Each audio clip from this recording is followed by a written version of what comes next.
So ഇനി നമ്മൾ എടുക്കാനുള്ള പോർഷൻ കളേഴ്സിൻ്റെയാണ്. നമ്മളിപ്പോൾ പ്രോപ്പർട്ടീസ് ആണ് പറഞ്ഞുകൊണ്ടിരിക്കുന്നത്. അതിൽ പ്രോപ്പർട്ടീസിൽ ഇപ്പോൾ നമ്മൾ ഏതൊക്കെ കാര്യങ്ങളാണ് പറഞ്ഞിരുന്നത്? നമ്മൾ മെറ്റാലിക് ക്യാരക്ടർ പറഞ്ഞു, അറ്റോമിക് സൈസ് പറഞ്ഞു, മോളാർ വോളിയൂംസ് ആൻഡ് ഡെൻസിറ്റി പറഞ്ഞു, melting point and boiling point, ionisation energy. Then next one is colour. Colour എന്ന് വെച്ച് കഴിഞ്ഞാൽ കളറിൻ്റെ കാര്യം പറയാനാണെന്നുണ്ടെങ്കിൽ ഇപ്പം എസ് ബ്ലോക്ക് എലമെൻസിനെയും പി ബ്ലോക്ക് എലമെൻസിനെയും വെച്ച് കമ്പയർ ചെയ്യുകയാണെങ്കിൽ, അല്ലെങ്കിൽ എസ് ബ്ലോക്കിനെയും പി ബ്ലോക്കിനെയും വെച്ച് നോക്കി കഴിഞ്ഞ് കഴിഞ്ഞാൽ ഡി ബ്ലോക്ക് എലമെൻസ് എന്തായിരിക്കും? അതായത് ട്രാൻസിഷൻ എലമെൻസ് കളേർഡ് ആയിട്ടുള്ള കോമ്പൗണ്ട്സ് ആയിരിക്കും. കളേർഡ് ആയിട്ടുള്ള കോമ്പൗണ്ട്സ് ആയിട്ടാണ് അവർ ഫോം ചെയ്യുന്നത്. ബിക്കോസ് അതിൻ്റെ കാരണം എന്ന് പറഞ്ഞു കഴിഞ്ഞാൽ ഈ ഡി ട്രാൻസിഷൻ ഉള്ളത് കൊണ്ടാണ് അവിടെ എന്ത് നടക്കുന്നത്? കളേർഡ് കോമ്പൗണ്ട്സ് നടക്കുന്നത്. അത് ഞാൻ കോർഡിനേഷൻ കോമ്പൗണ്ട്സ് വരുമ്പോഴത്തേക്കും ഒന്നുകൂടി എക്സ്പ്ലെയിൻ ചെയ്ത് തരാം. ഇപ്പോൾ ഡി ട്രാൻസിഷൻ എന്ന് പറഞ്ഞു കഴിഞ്ഞാൽ നമ്മുടെ ഡി ഓർബിറ്റൽസ് ഉണ്ടാവുമല്ലോ.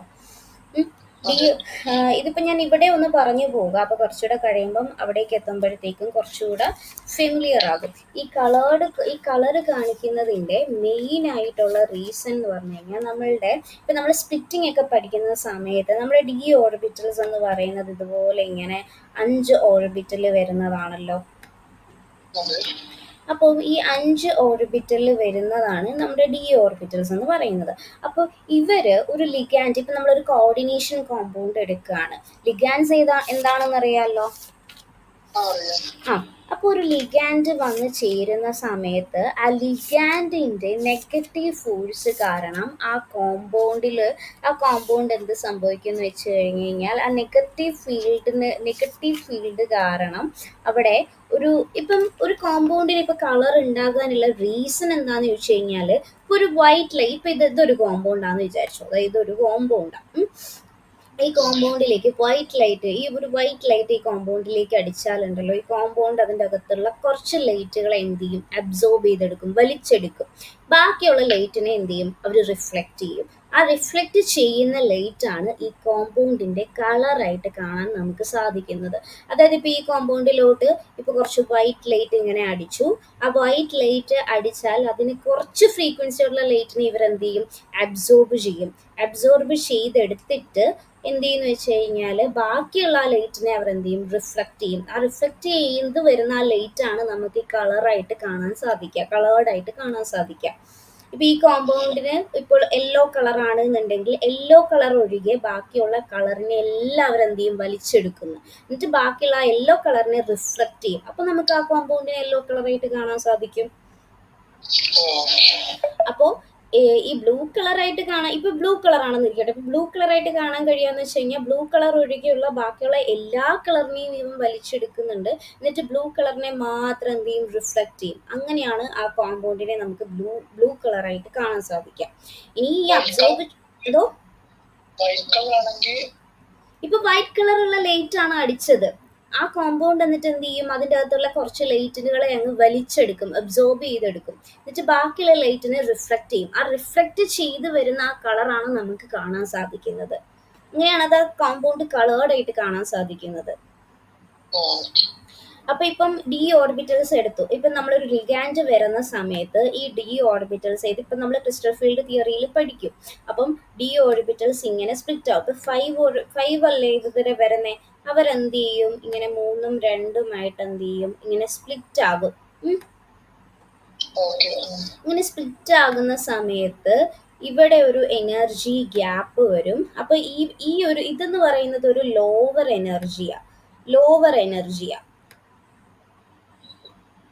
ഓക്കെ, ഇവിടെ എന്ന് പറഞ്ഞു കഴിഞ്ഞാൽ ഹയർ എനർജിയാ. ഇവിടെ 3 ആളുണ്ടല്ലോ. സോറി, അങ്ങനെയല്ല, ഇവിടെ ഇപ്പൊ താഴെയല്ലേ നിൽക്കുന്നേ, താഴെ ഇങ്ങനെയല്ലേ, ഇത് ലോവർ എനർജി, ഇത് ഹയർ എനർജി. സോ ഈ ലോവർ എനർജിയിൽ ഈ ഡി ഓർബിറ്റൽസിന്റെ ഇലക്ട്രോൺസ് എന്ത് ചെയ്യും? ഈ ഹയർ എനർജി ഡി ഓർബിറ്റൽസിലേക്ക് ട്രാൻസിഷൻ നടക്കാൻ വേണ്ടിയാണ് വെളിയിലുള്ള ലൈറ്റിനെ അവർ വലിച്ചെടുക്കുന്നത്. അങ്ങനെ ലൈറ്റിനെ വലിച്ചെടുക്കുന്നത് കൊണ്ടാണ് ആ കോമ്പൗണ്ടിന് കളർ കാണാൻ സാധിക്കുന്നത്. ഇപ്പൊ സിംപ്ലി പറഞ്ഞു കഴിഞ്ഞാൽ ഒരു കോർഡിനേഷൻ കോമ്പൗണ്ടിന്റെ കളറിനെ കാണണം അതിനകത്തുള്ള ഒരു ലിഗാൻഡുകളാണ്. കളർ ഉണ്ടാവാനുള്ള ഒരു കോർഡിനേഷൻ കോമ്പൗണ്ടിൽ കളർ ഉണ്ടാവാനുള്ള റീസൺ എന്ന് പറഞ്ഞാൽ അതിൻ്റെ അകത്തുള്ള ലിഗാൻഡുകളാണ്. അതെങ്ങനെയാ ഒരു കോമ്പൗണ്ടിന്റെ കളർ കാണാൻ കാരണം എന്താ? വൈറ്റ് ലൈറ്റ് അതിൽ അടിച്ച് വൈറ്റ് ലൈറ്റ് അതിൽ അടിച്ചു കഴിഞ്ഞാൽ അത് വലിച്ചെടുത്തു എന്ന് പറഞ്ഞാൽ അതിനകത്തുള്ള കുറേ ലൈറ്റിനെ അവൻ അബ്സോർബ് ചെയ്യും. എന്നിട്ട് എന്തിനു വേണ്ടി ലൈറ്റിനെ അബ്സോർബ് ചെയ്യുന്നത്? ഡി ട്രാൻസിഷൻ നടക്കാൻ വേണ്ടിയിട്ട്. ഇപ്പൊ ലോവർ എനർജി ഡി ഓർബിറ്റൽസിൽ നിന്ന് ഹയർ എനർജി ഡി ഓർബിറ്റലിലോട്ട് എന്ത് ചെയ്യും? ഇലക്ട്രോൺസ് ജമ്പ് ചെയ്യും. അപ്പൊ ലൈറ്റിനെ അത് വലിച്ചെടുക്കുക. ഇപ്പൊ ഈ ഒരു ലോവർ എനർജി ഡി ഓർബിറ്റൽസിൽ നിന്ന് ഹയർ എനർജി ഡി ഓർബിറ്റലിലോട്ട് ജമ്പ് ചെയ്യാൻ വേണ്ടിയാണ് ലൈറ്റിനെ അവർ വലിച്ചെടുക്കുന്നത്. അങ്ങനെ ഡിഫറെന്റ് ആയിട്ടുള്ള ഡി ഉണ്ടെങ്കിൽ മാത്രമാണ്, 2 ഡി ഓർബിറ്റൽസ് ഉണ്ടെങ്കിൽ മാത്രമല്ലേ ഡി ട്രാൻസിഷൻ നടക്കത്തുള്ളൂ. കാരണം ഇവർക്ക് രണ്ടുപേർക്കും സെയിം എനർജി ആണെങ്കിൽ ഇങ്ങനെ ഒരു ട്രാൻസിഷൻ നടക്കത്തില്ല. ലോവറിൽ ഇവിടെ ഒരാൾ ലോവറും ഇവിടെ ഒരാൾ ഹയറും ആണ്. സോ ലോവറിൽ നിന്ന് ഹയറിലേക്ക് പോവേണ്ടത് കൊണ്ടാണ് അങ്ങനെ ഒരു ഡിഫറെന്റ് ആയിട്ടുള്ള ഒരു എനർജി അവിടെ ഉള്ളത് കൊണ്ടാണ് ആ ഇലക്ട്രോൺസ് എന്ത് ചെയ്യുന്നത്? ട്രാൻസ്ഫർ നടത്തുന്നത്, ട്രാൻസിഷൻ ചെയ്യുന്നത്. ലോവറിൽ നിന്ന് ഹയറിലേക്ക് അവർ പോകാൻ ശ്രമിക്കുന്നത്. ഇവർക്ക് രണ്ടുപേർക്കും ഹയർ എനർജി ആണെങ്കിൽ അങ്ങനെ പോകാൻ പറ്റുമോ?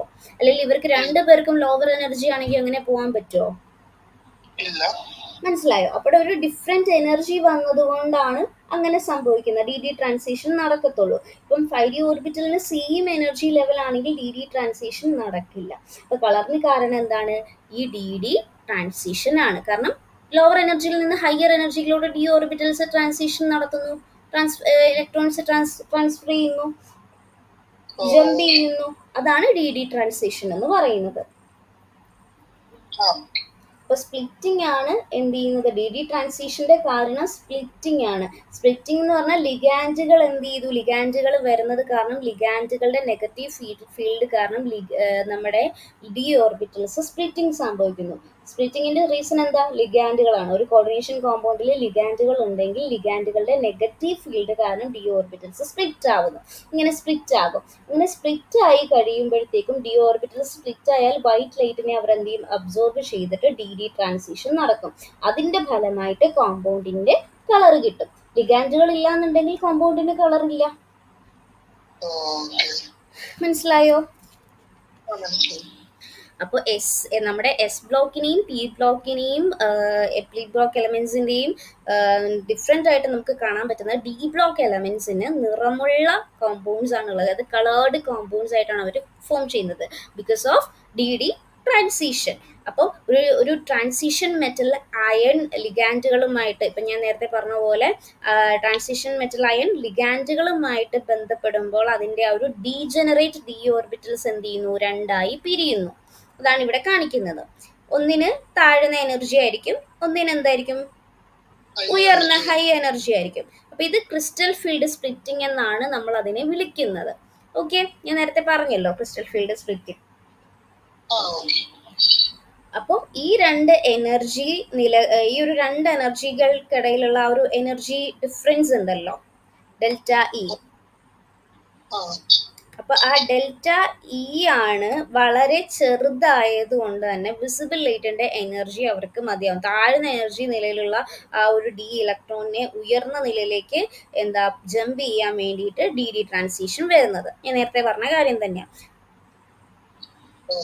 അപ്പൊ ഈ നിറം ഉണ്ടാകാൻ ആവശ്യമായിട്ടുള്ള ഒരു ഘടകം എന്താണ്? നിറം ഇങ്ങനെ കളേർഡായിട്ട് കാണാനായിട്ട് സാധിക്കണമെങ്കിൽ എന്താണ് അതിന്റെ ഒരു ഘടകം? കാരണം എന്താ വെച്ചാൽ എലമെന്റ്സിൽ അൺപെയർഡ് ആയിട്ടുള്ള ഡി ഇലക്ട്രോൺസ് ഉണ്ടായിരിക്കണം. അതായത് ഇപ്പം D0യോ, ഇപ്പം ഫോർ എക്സാമ്പിൾ D0, D10 അങ്ങനെയുള്ള ഇലക്ട്രോണിക് കോൺഫിഗറേഷനുള്ള അയൻസ് ആണെങ്കിൽ, ഇപ്പോൾ ഉദാഹരണം പറയുകയാണെങ്കിൽ Ti4+, Zn2+, അവരൊന്നും നിറം കാണിക്കില്ല, അവരൊക്കെ കളർലെസ് ആണ്. കാരണം എന്താ?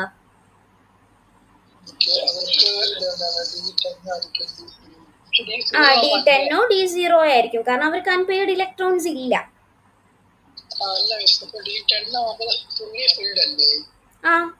ഞാൻ പറഞ്ഞത് അൺപെയർഡ് ആയിട്ടുള്ള ഇലക്ട്രോൺസ് ഉണ്ടായിരിക്കണം നിറം ഉണ്ടാവണമെങ്കിൽ, കളേർഡ് ആകണം എന്നുണ്ടെങ്കിൽ. അപ്പൊ D0 അല്ലെങ്കിൽ D010 ഇലക്ട്രോണിക് കോൺഫിഗറേഷനുള്ള അയൺസ് ഒക്കെ ആണെങ്കിൽ, ഇപ്പം അതിന്റെ ഉദാഹരണമാണ് ഞാൻ ഈ പറഞ്ഞത്. ഇപ്പം Ti4+, D0 അത് കളർലെസ്. അത് കണ്ടോ, കാണിക്കുന്നുണ്ടോ കളർലെസ്? അതുപോലെ തന്നെ പിന്നെ നമ്മുടെ Zn2+, കണ്ടോ, ഫുള്ളി ഫിൽഡ്, അൺപെയർഡ് ഇലക്ട്രോൺസ് അവരിൽ ഇല്ല, സോ അവർ കളർലെസ് ആണ് കാണിക്കുന്നത്. അതുപോലെ തന്നെ D1 തൊട്ട് D9 വരെ ഉള്ളവരെല്ലാവരും എന്തായിരിക്കും, കളേർഡ് ആയിരിക്കും. കണ്ടോ, Ti3+, ഇത് ഇലക്ട്രോണിക് കോൺഫിഗറേഷൻ എഴുതുമ്പോൾ ഉള്ളതാ കേട്ടോ. Ti3+, ലാസ്റ്റ് 3D1 വരും, സോ പർപ്പിൾ കളർ കാണിക്കുന്നുണ്ട്. V3+, 3D2 വരും, ഗ്രീൻ കളർ കാണിക്കുന്നുണ്ട്. Cr3+, 3D3 വരും. അങ്ങനെ നമ്മുടെ 1 മുതൽ 9 വരെ കാണിക്കുന്നുണ്ട്. അൺപെയർഡ് ആയിട്ടുള്ള ഇലക്ട്രോൺസ് അവിടെ ഉണ്ടെങ്കിൽ അവർ കളർ കാണിക്കും. അതാണ് ഈ ഒരു ടേബിളിൽ പറയുന്നത്. ക്ലിയർ?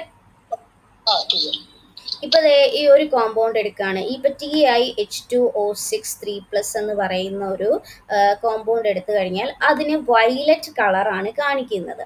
വയലറ്റ് കളർ കാണിക്കും കാരണം എന്തുകൊണ്ടാ? Ti3+ എന്ന് പറയുന്നത് 3D1 ഉണ്ടല്ലോ, അവർക്ക് 3D1 ഇല്ലേ? 3D1 എന്ന് പറഞ്ഞു കഴിഞ്ഞാൽ അവിടെ DD ട്രാൻസിഷൻ വഴി യെല്ലോ ഗ്രീൻ ലൈറ്റ് ഒക്കെ എന്താ ചെയ്തിട്ട് വയലറ്റ് നിറം അവിടെ കാണിക്കും. അതേപോലെ തന്നെ ഇപ്പൊ CuSO4x5H2 അത് അപ്പിയർ ചെയ്യുന്നത് ബ്ലൂ കളറാണ്. ബ്ലൂ കളറും ഈ പറഞ്ഞ പോലെ ഇപ്പം കോപ്പറിന്റെ, നമ്മുടെ കോപ്പർ നോക്കി കഴിയുകയാണെന്നുണ്ടെങ്കിൽ Cu2+ എന്ന് പറയുന്നത് 3D9, അവിടെ അൺപെയർഡ് ഇലക്ട്രോൺസ് ഉണ്ട്. സോ അൺപെയർഡ് ഇലക്ട്രോൺസ് ഉള്ളത് കൊണ്ട് തന്നെ അവരെന്താണ്, കോംപ്ലിമെന്ററി ആയിട്ടുള്ള ഒരു ബ്ലൂ കളർ നമുക്ക് കാണിക്കും. അതാണ് ഈ ഒരു കാര്യത്തിൽ പറയുന്നത്. ഓക്കെ, അപ്പോൾ നമ്മളുടെ അൺപെയർഡ് ആയിട്ടുള്ള ഇലക്ട്രോൺസ് ഇല്ല, അല്ലെങ്കിൽ എംപ്റ്റി ആണ് എന്നുണ്ടെങ്കിൽ അവരെന്തായിരിക്കും, കളർലെസ് ആയിരിക്കും. സോ അതിനുള്ള എക്സാമ്പിൾസ് ആണ് ഈ പറയുന്നത്. കളറിനെ ബേസ് ചെയ്ത് ചോദിക്കാം കേട്ടോ. എക്സാമ്പിൾസ്, കളർ കാണിക്കുന്ന കോമ്പൗണ്ട്സും കളർ കാണിക്കാത്ത കോമ്പൗണ്ട്സിനെയും എക്സാമ്പിൾസ് ഉൾപ്പെടെ നമ്മൾ എഴുതുക. എന്തുകൊണ്ട് അവർ കാണിക്കുന്നില്ല, അല്ലെങ്കിൽ എന്തുകൊണ്ട് അവർ കളർ കാണിക്കുന്നുണ്ടെങ്കിൽ എന്തുകൊണ്ട് കാണിക്കുന്നു എന്നും പറയുക.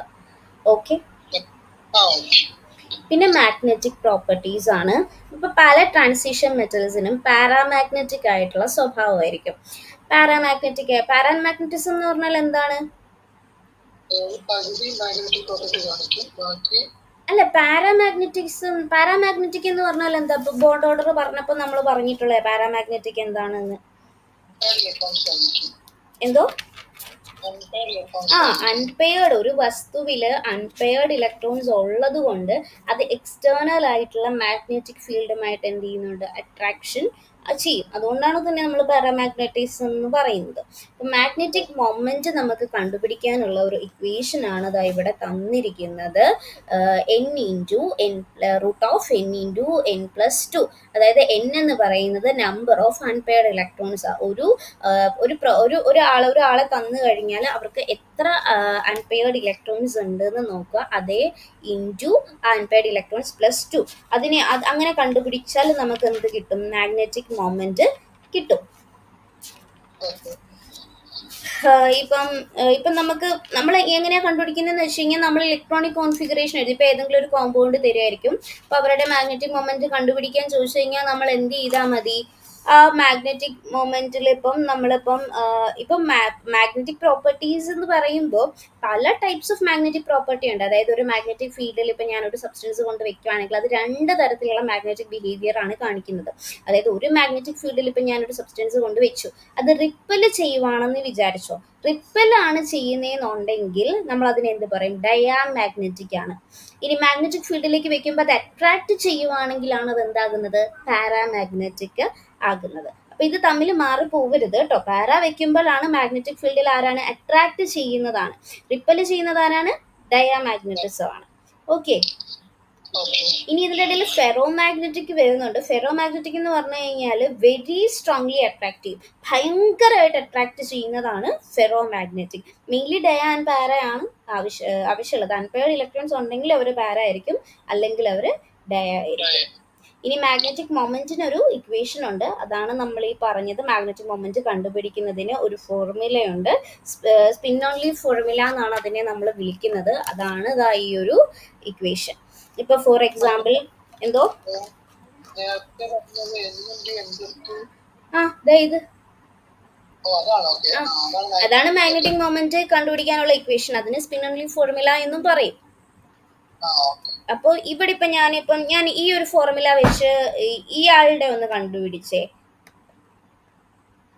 എന്നിട്ട് എത്ര കിട്ടിയെന്ന് എന്നോട് പറ. Ti3+. 3+, വേഗം കണ്ടുപിടിച്ചേ. ആദ്യം Ti3+ എടുക്കുമ്പോൾ നമ്മൾ ഇപ്പം നമുക്ക് അയണുകളായിട്ടൊക്കെയാണ് തരുന്നതെങ്കിൽ നമ്മൾ ഇലക്ട്രോണിക് കോൺഫിഗറേഷൻ എഴുതുന്ന സമയത്ത് നമ്മൾ അവരുടെ ഗ്രൗണ്ട് സ്റ്റേറ്റിലുള്ള ഇലക്ട്രോണിക് കോൺഫിഗറേഷൻ എഴുതിയാൽ മതി. എന്നിട്ട് ആ എത്ര ഇപ്പം ഇവിടെ Ti3+, അപ്പം നമ്മൾ ആദ്യം Tiയുടെ ഇലക്ട്രോണിക് കോൺഫിഗറേഷനാണ് എഴുതേണ്ടത്. Tiയുടെ എഴുതിയിട്ട് ഇപ്പം എത്ര അയണുകളാണോ അവിടെ ഒന്നില്ലെങ്കിൽ ലോസ് ചെയ്യാൻ പറയുന്നത് അല്ലെങ്കിൽ ഗെയിൻ ചെയ്യും. ഇപ്പം Ti3+ ആകാം. ഇപ്പം നമുക്ക് കാറ്റോണായിട്ട് തന്നെ ചോദിക്കണമെന്ന് നിർബന്ധമില്ലല്ലോ. ആനിയോൺ ആയിട്ടാണെങ്കിൽ ഇപ്പം ചോദിക്കുന്നതെങ്കിൽ ആരാണോ ചോദിക്കുന്നത്, ഇപ്പം പ്ലസ് ചെയ്യാനാണ് ചോദിക്കുന്നതെങ്കിൽ അത്ര ഇലക്ട്രോൺസിനെ പ്ലസ് ചെയ്യുക, അല്ലെങ്കിൽ മൈനസ് ചെയ്യാനാണ് ചോദിക്കുന്നതെങ്കിൽ കൂടുതലും കാറ്റോണുകളായിരിക്കും വരുന്നത്. അപ്പോൾ കാറ്റോണുകളാണ് വരുന്നതെന്നുണ്ടെങ്കിൽ ഗ്രൗണ്ട് സ്റ്റേറ്റിലുള്ള ഇലക്ട്രോണിക് കോൺഫിഗറേഷൻ എഴുതിയതിന് ശേഷം മാത്രമേ അവരെ മൈനസ് ചെയ്ത് നോക്കാവുള്ളൂ. അല്ലെങ്കിൽ ഇലക്ട്രോണിക് കോൺഫിഗറേഷൻ എഴുതുമ്പോൾ തെറ്റാൻ സാധ്യതയുണ്ട് കേട്ടോ. അതായത് Tiയിലുള്ള ഇലക്ട്രോണിക് കോൺഫിഗറേഷൻ എഴുതുക, എന്നിട്ടേ Ti3+ന്റെ ഇലക്ട്രോണിക് കോൺഫിഗറേഷൻ എഴുതി ഇത് ചെയ്യാവുള്ളൂ. ഡയറക്റ്റ് Ti3+ലേക്ക് പോകുവാണെങ്കിൽ ചിലപ്പോൾ നമുക്ക് ഇലക്ട്രോണിക് കോൺഫിഗറേഷൻ എഴുതുമ്പോൾ തെറ്റും. അപ്പോൾ കുട്ടികൾ പലപ്പോഴും നമ്മൾ അറിയാമെന്നുള്ള ധാരണയിൽ അതേ അങ്ങ് ആദ്യം ചെയ്യും, പക്ഷെ പലപ്പോഴും തെറ്റ് വരാറുണ്ട്. അപ്പം അതങ്ങനെ വരാതിരിക്കാൻ വേണ്ടിയാണ് ഞാൻ പറഞ്ഞത്. Ti3+ ഇങ്ങനെ അയണുകളായിട്ട് ചോദിക്കുന്ന സമയത്ത് ഗ്രൗണ്ട് സ്റ്റേറ്റിലുള്ള ഇലക്ട്രോണിക് കോൺഫിഗറേഷൻ എഴുതുക, അതിനുശേഷം എത്ര അയണുകളാണോ മൈനസ് ചെയ്യാനുള്ളത് അതിന് ശേഷമേ അത് മൈനസ് ചെയ്തിട്ടുള്ള ഇലക്ട്രോണിക് കോൺഫിഗറേഷൻ എഴുതാവുള്ളൂ. ആ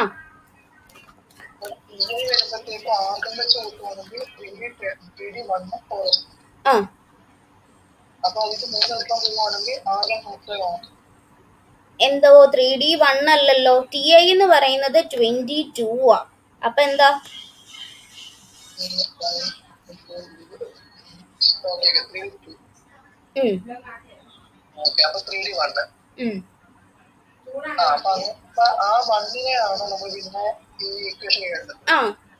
എന്നിന്റെ സ്ഥാനത്ത് ആ അൺപെയർഡ് ആയിട്ടുള്ള 1 അങ്ങ് ഇട്ട് കൊടുത്താൽ മതി.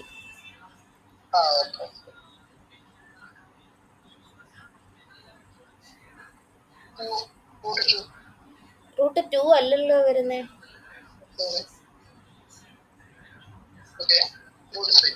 √3 മാത്രം എഴുതി കഴിഞ്ഞാൽ ആൻസർ കിട്ടില്ല. √3 കാൽക്കുലേറ്റർ വെച്ച് അതിന്റെ വാല്യൂ കൂടെ എഴുതണം കേട്ടോ, എങ്കിലേ മാർക്ക് കിട്ടത്തുള്ളൂ. √3 മാത്രം എഴുതിയാൽ പോരാ. √3യുടെ വാല്യൂ എന്ന് പറയുമ്പോഴത്തേക്കും 1.73 വരും. ഈ ആൻസർ മാത്രം എഴുതിയാൽ പോരാ, അവരുടെ യൂണിറ്റ് എഴുതണം. Unit is very important. എന്താണ് മാഗ്നറ്റിക് മൊമെന്റ് എക്സ്പ്രസ് ചെയ്യുന്നത്? ബോർ മാഗ്നറ്റോൺ ആണ്, അതായത് BM ആണ്. സോ 1.73 BM എന്ന് എഴുതിയാലേ അവിടെ കംപ്ലീറ്റ് മാർക്കും കിട്ടത്തുള്ളൂ. ക്ലിയർ ആണോ? ഇനി BM എങ്ങനെ കണ്ടുപിടിക്കും എന്ന് ചോദിച്ചു കഴിഞ്ഞാൽ അതിനുള്ള ഇക്വേഷൻ ആണ് ഇവിടെ തന്നിരിക്കുന്നത്. EH/4πmc. ഇതിൽ H എന്ന് പറയുന്നത് പ്ലാങ്ക്സ് കോൺസ്റ്റന്റ് ആണ്. പ്ലാങ്ക്സ് കോൺസ്റ്റന്റ് എന്ന് പറയുമ്പോഴത്തേക്കും പ്ലാങ്ക്സ് കോൺസ്റ്റന്റ് നമുക്കറിയാമല്ലോ. Planks constant. പിന്നെ E എന്ന് പറയുന്ന ഇലക്ട്രോണിക് ചാർജ് ആണ്. അവിടെ എത്രയാണോ ചാർജ് തന്നിരിക്കുന്നത് അത്. പിന്നെ C എന്ന് പറയുന്ന velocity of light and M is the mass of electron.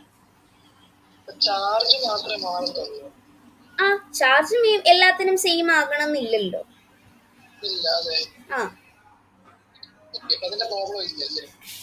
അതിന്റെ പ്രോബ്ലം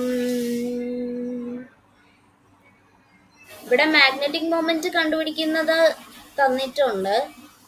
പിന്നെ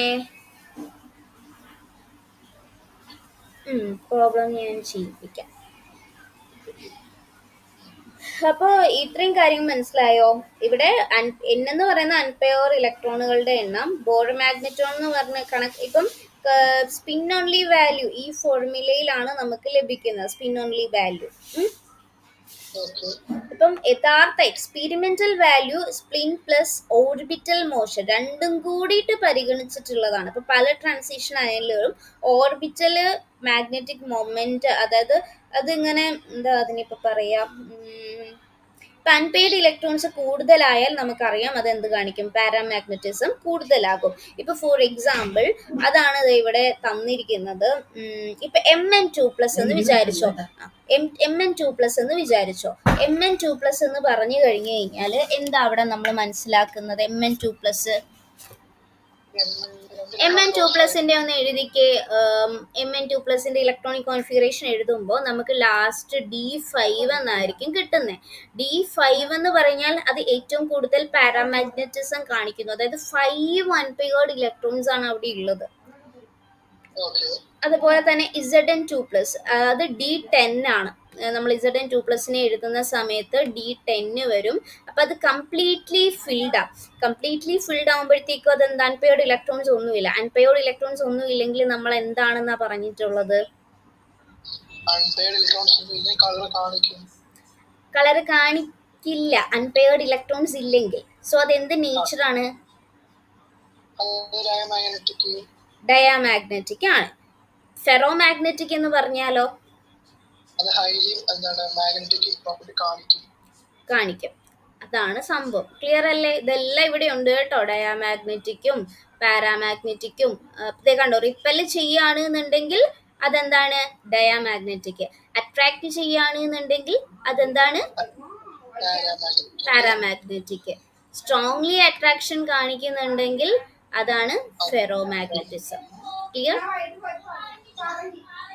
അത്രയും കാര്യങ്ങളെ അവിടെ ഉള്ളൂ. ഓക്കെ. പിന്നെ BM കണ്ടുപിടിക്കാനുള്ള ക്വസ്റ്റ്യൻ. BM ഇപ്പം ഇവിടെ ഓരോത്തിന്റെയും ഫോർമുല മനസ്സിലായല്ലോ. അപ്പം ഇപ്പൊ ഇവിടെ ക്വസ്റ്റ്യൻ ചോദിക്കുന്നെന്ന് വെച്ച് കഴിഞ്ഞാല് ഇപ്പൊ നമുക്ക് എന്താ പറയാ, ഇപ്പൊ നമ്മള്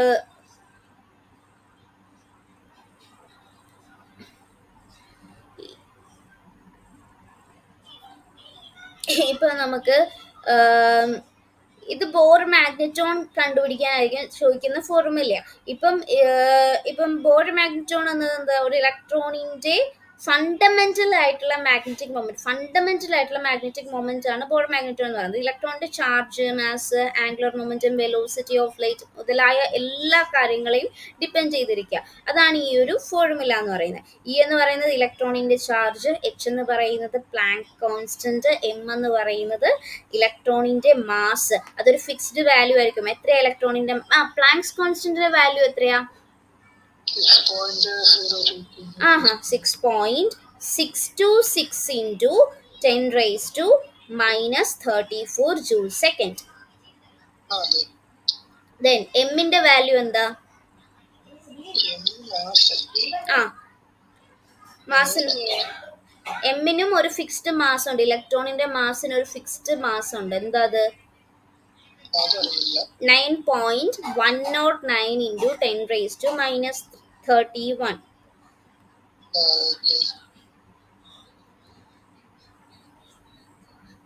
9.109 into 9.109 into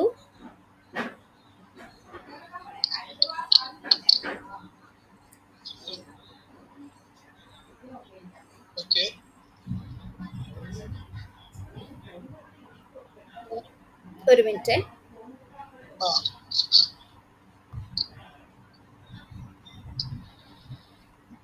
ഈ വാല്യൂസ് നമ്മൾ പഠിച്ചു വെച്ചാലേ നമുക്ക് ഇതുമായിട്ട് ബേസ് ചെയ്തിട്ട് എന്തെങ്കിലും പ്രോബ്ലംസ് വരികയാണെന്നുണ്ടെങ്കിൽ ചെയ്യാൻ പറ്റത്തുള്ളൂ. പിന്നെ അത് അത്രയ്ക്ക് അങ്ങോട്ട് ചോദിക്കുമോ എന്ന് ചോദിച്ചു കഴിഞ്ഞാൽ നമുക്ക് ചെയ്ത് നോക്കാം. ഒരു ഫോർമുല വെച്ച് പൊതുവെ ബോർ മാഗ്നറ്റോൺ കാണാൻ അങ്ങനെ ക്വസ്റ്റ്യൻ ചോദിക്കലില്ല. ലൈക്ക് ഈ ഒരു ഫോർമുല വെച്ച് അങ്ങനെ ചോദിക്കലില്ല.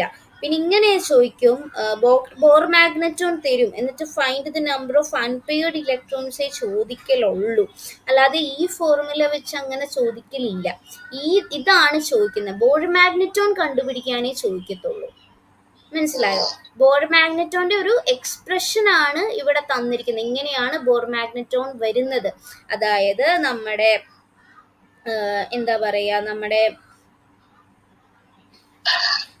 ഇലക്ട്രോണും നമ്മുടെ ഇലക്ട്രോണിൻ്റെ ചാർജ്, പ്ലാങ്ക്സ് കോൺസ്റ്റൻറ്റ്, അതുപോലെ തന്നെ നമ്മുടെ ഇലക്ട്രോണിൻ്റെ മാസ്, അതുപോലെ തന്നെ വെലോസിറ്റി, സി, ഇതെല്ലാം കൂടെ വരുമ്പോഴാണ് നമുക്ക് ബോർ മാഗ്നറ്റോൺ വരുന്നത് എന്നുള്ളൊരു സംഭവം, എക്സ്പ്രഷനാണ് അവിടെ തന്നിരിക്കുന്നത്. കൂടുതലും ക്വസ്റ്റ്യൻ ബേസ് ചെയ്യുന്നത് ഈ ഒരു ഫോർമുല, മാഗ്നറ്റിക് സ്പിൻ ഓൺലി ഫോർമുലയെ വെച്ചിട്ടാണ് ചോദ്യം ചോദിക്കുവാണെങ്കിൽ സാധാരണ ചോദിക്കുന്നത്. Okay,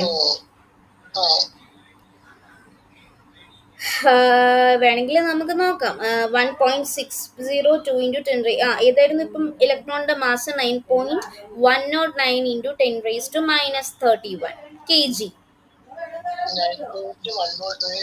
10⁻⁻31 kg. പിന്നെ സിന്റെ value 3 into 10⁻8 metre per second. 3 into 10⁻8 metre per second. പൈന്റെ വാല്യൂ 3.14, അതറിയാമല്ലോ. അത്രയേ ഉള്ളൂ. അപ്പം ഈ ഒരു ബേസിലാണ് സാധാരണ കൂടുതലും ബോർ മാഗ്നറ്റോൺ കണ്ടുപിടിക്കാനാണ് ചോദിക്കുന്നത്, അല്ലാതെ ഇതിനെ ബേസ് ചെയ്തിട്ട് അങ്ങനെ ചോദിക്കലില്ല. അങ്ങനെ ചോദിച്ച എവിടെയും കണ്ടിട്ടില്ല ഈ ഒരു ഫോർമുല വെച്ചിട്ട്.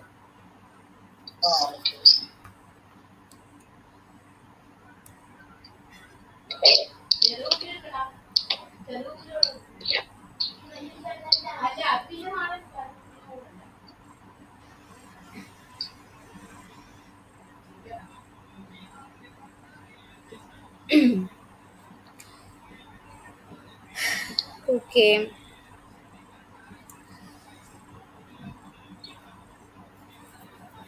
ഇനി ഇൻ കേസ് ചോദിക്കുവാണെന്നുണ്ടെങ്കിൽ അവിടെ എന്ത് തരുമായിരിക്കും? ഈ വാല്യൂസ് ഒക്കെ ഉണ്ടല്ലോ, ഈ വാല്യൂസിലേക്ക് സബ്സ്റ്റിറ്റ്യൂട്ട് ചെയ്താൽ മതി. ഇപ്പൊ ഫിക്സ്ഡ് ആയിട്ടുള്ള വാല്യൂസ് എല്ലാം ഞാൻ തന്നിട്ടുണ്ട്. അവർ മേ ബി അവിടെ ഇന്റെ ചാർജ് എന്തായാലും തരുമായിരിക്കും. മനസ്സിലായോ?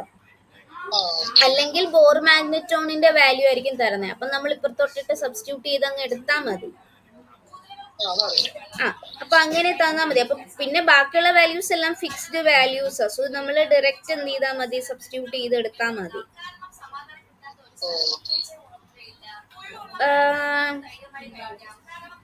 ഇപ്പം ഇലക്ട്രോണിക് ചാർജ് 1.602 ഇൻറ്റു 10⁻⁻90. നമ്മുടെ H 6.626 into 10⁻⁻34. Mass of electron നമുക്കറിയാം. വെലോസിറ്റി ഓഫ് ലൈറ്റ് എന്ന് പറയുന്നത് 3.3 ഇൻറ്റു 10⁻8 ആണ്. സി എന്ന് പറയുന്നത് 10⁻8 ആണ്. ആകെ നമുക്ക് കിട്ടേണ്ട വാല്യൂ എന്ന് പറയുന്നത് ഇന്റെ വാല്യൂ അല്ലേ ഉള്ളൂ, ഇലക്ട്രോണിക് ചാർജിന്റെ വാല്യൂ അല്ലേ ഉള്ളൂ. സോ ഇലക്ട്രോണിക് ചാർജ് എന്ന് പറയുന്നത് 1.6 ഇൻറ്റു 602 1.602 ഇൻറ്റു 10⁻⁻19 ആണെന്ന് ഇരിക്കട്ടെ. യൂണിറ്റ് എന്താ? കുളമ്പാണ് കേട്ടോ, യൂണിറ്റ് കുളമ്പാണേ. ഓക്കെ, അപ്പം ബാക്കി എല്ലാ വാല്യൂസും നമ്മുടെ കയ്യിലുണ്ട്. അപ്പൊ അതൊന്ന് ചെയ്ത് നോക്കിക്കേ. ഇനി ഞാൻ അതിനെ ബേസ് ചെയ്തിട്ട് ഒരു ക്വസ്റ്റ്യൻ തന്നില്ല എന്ന് വേണ്ട, ചെയ്തു. ഈയുടെ വാല്യൂ ഞാൻ പറഞ്ഞേ, ഇ അല്ലേ ഇലക്ട്രോണിക് ചാർജ്.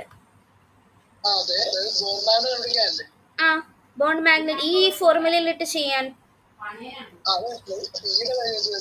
ഈയുടെ വാല്യൂ ആണ് ഞാൻ പറഞ്ഞേ, 1.602 ഇൻറ്റു 10⁻⁻19. വേഗം ചെയ്തേ.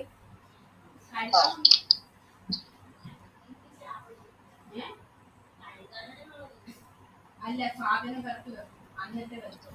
സാധനം മൊത്തത്തിൽ കറക്റ്റ് അതെല്ലാം പറഞ്ഞു. ഗ്യാസിന്റെ ഓഫീസ് മറ്റവര് ഇനി മറ്റവരിന്റെ പോയതാണോ ഗ്യാസിന്റെ ഓഫീസ് ഒരു പള്ളിയിലേക്ക് പോയതാണോ അവിടെ ഉണ്ട്. മറ്റേ ജില്ലകളോട് മറ്റേ പള്ളികളുണ്ട്. ഇതൊന്നും പറയുന്നു ആരാ നമുക്കറിയാം.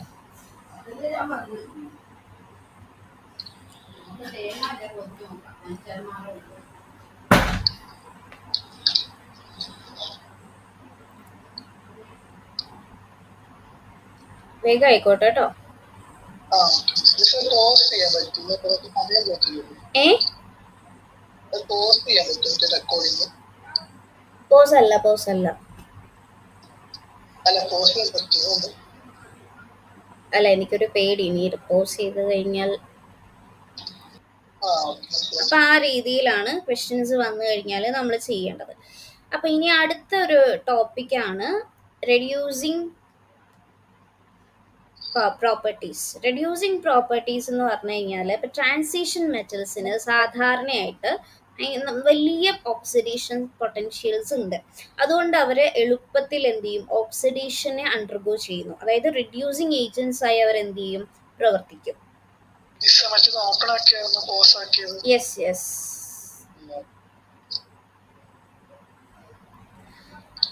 അപ്പോൾ ട്രാൻസിഷൻ റെഡ്യൂസിങ് പ്രോപ്പർട്ടീസ് എന്ന് പറഞ്ഞാൽ ട്രാൻസിഷൻ മെറ്റൽസിന് സാധാരണയായിട്ട് എന്താ, ഭയങ്കര ഉയർന്ന ഹൈ ഓക്സിഡേഷൻ പൊട്ടൻഷ്യൽസ് ഉണ്ട്. ഹൈ ഓക്സിഡേഷൻ പൊട്ടൻഷ്യൽ ഉണ്ട് എന്ന് പറഞ്ഞു കഴിഞ്ഞാൽ അവരെന്ത് ചെയ്യും, എളുപ്പത്തിൽ ഓക്സിഡേഷനെ അണ്ടർഗോ ചെയ്യും. അതായത് റെഡ്യൂസിങ് ഏജൻസ് ആയിട്ട് എന്ത് ചെയ്യും, പ്രവർത്തിക്കും. ഓക്കെ. ഇപ്പൊ ഫോർ എക്സാമ്പിൾ പറയാനാണെങ്കിൽ മാംഗനീസിന്റെ കേസ് തന്നെ നോക്കിക്കേ.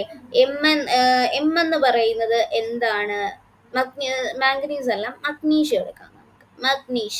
മഗ്നീഷ്യം എന്ന് പറഞ്ഞു കഴിഞ്ഞാൽ അവർ എന്താണ്, നല്ല ഓക്സിഡേഷൻ സ്റ്റേറ്റ്. അപ്പം M2+ എന്ന് പറഞ്ഞു കഴിഞ്ഞാൽ അവരെന്തായി, M2+ എന്നുള്ളത് 2 ഇലക്ട്രോൺസിനെ വിട്ടുകൊടുത്തുകൊണ്ട് അവർ M2+ ആയിട്ട് മാറി, അല്ലേ? അതുപോലെ തന്നെ അത് ഇവിടെ കൊടുത്തിരിക്കുന്ന ഓരോ എലമെന്റ്സും. പക്ഷെ ഇവിടെ ഗ്രൂപ്പ് 1, 2, 3 മെറ്റൽസ് പോലെ ശക്തമായ റെഡ്യൂസിങ് ഏജൻസ് അല്ല. കാരണം എന്താണെന്ന് വെച്ചാൽ ഇവരുടെ അയനൈസേഷൻ എനർജി കൂടുതലാണ്. അപ്പോൾ ഇവരുടെ ഹൈഡ്രേഷൻ എനർജി എന്തായിരിക്കും, കുറവായിരിക്കും. അയനൈസേഷൻ എനർജി കൂടുതലാവും എന്ന് പറഞ്ഞാൽ, ഹൈഡ്രേഷൻ എനർജി എന്ന് പറഞ്ഞാൽ എന്താ, അയൻസിന് വെള്ളത്തിൽ അക്വേറ്റഡ് ആയിട്ടുള്ള ഒരു രൂപം കിട്ടുമ്പം ഈ അവർ നമ്മൾ പറഞ്ഞില്ലേ, വെള്ളത്തിലാണ് ഈ അയൻസ് നിൽക്കുന്നതെന്നുണ്ടെങ്കിൽ ഇപ്പം നമ്മൾ NaCl എടുത്ത് വാട്ടറിലിട്ടു. NaCl വാട്ടറിലിട്ട് കഴിഞ്ഞ് കഴിഞ്ഞാൽ അതെ അതെ, ഹൈഡ്രേഷൻ എനർജി ഞാൻ പറഞ്ഞില്ലേ, വാട്ടറിലാണ് വരുന്നതെന്നുണ്ടെങ്കിൽ ഈ അയൻസിന് ചുറ്റും എന്ത് ചെയ്യും, ഈ വാട്ടർ ഇങ്ങനെ എന്ത് ചെയ്യും, സറൗണ്ട് ചെയ്ത് ഇങ്ങനെ നിൽക്കും. ആ സറൗണ്ട് ചെയ്ത് നിൽക്കുന്നതിൻ്റെ ആ ഒരു എന്താ പറയുക, ഒരു ഇൻറ്റൻസിറ്റി കൂടുതലാണെന്നുണ്ടെങ്കിൽ, അല്ലെ എത്രത്തോളമാണ് ആ ഒരു സറൗണ്ട്, ആ മോളിക്യൂൾസ് ഇങ്ങനെ സറൗണ്ട് ചെയ്ത് നിൽക്കുന്നത്, അങ്ങനെ കൂടുതലായിട്ടാണ് നിൽക്കുന്നതെന്നുണ്ടെങ്കിൽ അവർക്ക് എന്താണ്, ഇപ്പം ഈ വരുന്ന അയൻസിന് ചാർജ് കൂടുതലാണ് എന്നുണ്ടെങ്കിൽ, ഇപ്പം Na+നേക്കാൾ ചാർജ് കൂടുതലാണ് Na2+ന്, അല്ലേ? അതിനേക്കാൾ ചാർജ് കൂടുതലാണ് Na3+ന്. സോ ആ ചാർജിനനുസരിച്ച് എന്ത് ചെയ്യും, ഹൈഡ്രേഷൻ എനർജി കൂടുതലായിരിക്കും. മനസ്സിലായോ? അപ്പം ഇവരുടെ അയനൈസേഷൻ എനർജി കൂടുതലാണ്, അതുകൊണ്ട് തന്നെ അവരുടെ ഹൈഡ്രേഷൻ എനർജി കുറവാണ്. മനസ്സിലായോ? അയനൈസേഷൻ എനർജി എന്ന് പറഞ്ഞാൽ എന്താ, അയൻസ് ആയിട്ട് മാറാനുള്ള ആ ഒരു എനർജി കുറവാണ്. അപ്പം ഹൈഡ്രേഷൻ എനർജിയും അയനൈസേഷൻ എനർജി കൂടുതലാണ് എന്ന് പറഞ്ഞു കഴിഞ്ഞാൽ എന്താ, ഒത്തിരി എനർജി കൊടുത്താലേ അവർ അത്രയും വലിയ അയണുകളായിട്ട് മാറത്തുള്ളൂ, അല്ലേ? അപ്പൊ ഒത്തിരി എനർജി അവിടെ റിക്വയർ ചെയ്യണം, എമൗണ്ട് ഓഫ് എനർജി റിക്വയർ ചെയ്താലേ അവർ അയണുകളായിട്ട്, അത്രയും വലിയ അയണുകളായിട്ട് മാറത്തുള്ളൂ. അപ്പം ആ ഒരുപാട് അയണൈസേഷൻ എനർജി കൊടുക്കേണ്ടത് കൊണ്ട് തന്നെ അവിടെ ഹൈഡ്രേഷൻ എനർജിയും കുറവാ. അയൻസിന്റെ ചാർജ് കൂടുന്നതിനനുസരിച്ചല്ലേ ഹൈഡ്രേഷൻ എനർജി കൂടത്തുള്ളൂ. ഈ അയൻസിന്റെ ചാർജ് അവിടെ കൂടണം എന്നുണ്ടെങ്കിൽ അത്രയും അയനൈസേഷൻ എനർജി ഉണ്ടെങ്കിൽ മാത്രമല്ലേ കൂടത്തുള്ളൂ. അത്രയും എനർജിയെ അയനൈസേഷൻ എനർജി എന്ന് പറഞ്ഞു കഴിഞ്ഞാൽ എന്താ, ഇപ്പം Na എന്ന് പറഞ്ഞു Na+ എന്ന് പറഞ്ഞു കഴിഞ്ഞാൽ ഒരു ഇലക്ട്രോണിനെ റിമൂവ് ചെയ്യാനുള്ള എനർജിയാണ്. അപ്പൊ ഫസ്റ്റ് അയനൈസേഷൻ എൻതാൽപ്പി മതി. പിന്നെ Na2+ എന്ന് പറഞ്ഞാൽ 2 ഇലക്ട്രോൺസിനെ റിമൂവ് ചെയ്യാനുള്ള എനർജിയാണ്. അപ്പൊ 2 ഇലക്ട്രോൺസിനെ റിമൂവ് ചെയ്യണം എന്ന് പറഞ്ഞാൽ അത് സെക്കൻഡ് അയനൈസേഷൻ എനർജിയാണ്. തേർഡ് അയനൈസേഷൻ എനർജി എന്ന് പറഞ്ഞാൽ 3 ഇലക്ട്രോണിനെ റിമൂവ് ചെയ്യാനുള്ള എനർജിയാണ്. അപ്പൊ Na3+ അല്ലേ ഈ Na+നേക്കാളും വലിയ ആള്? ഹലോ,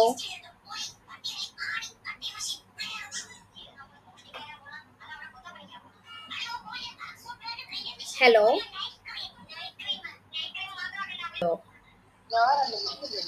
ഓ, ഞാനാണോ ലീവായി പോയത്? ഞാനത് ഇങ്ങനെ പറഞ്ഞുകൊണ്ടിരിക്കുക. അപ്പോൾ നോക്കിയപ്പോഴാണ് ഞാൻ ഇതിലില്ലാന്ന് മനസ്സിലാവുന്നത്. ഓക്കെ, അപ്പൊ പറഞ്ഞെന്താന്ന് മനസ്സിലായായിരുന്നോ?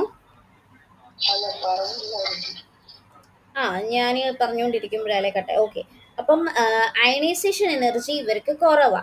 ഇപ്പൊ Na+ എന്ന് പറഞ്ഞാൽ എന്തോ. Yes yes.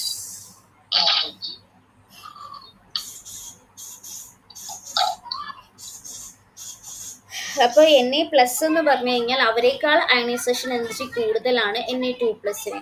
അതിനേക്കാൾ എനർജി കൂടുതലാണ് Na3+ന്. സോ ചാർജ് കൂടുതൽ Na3+ന്.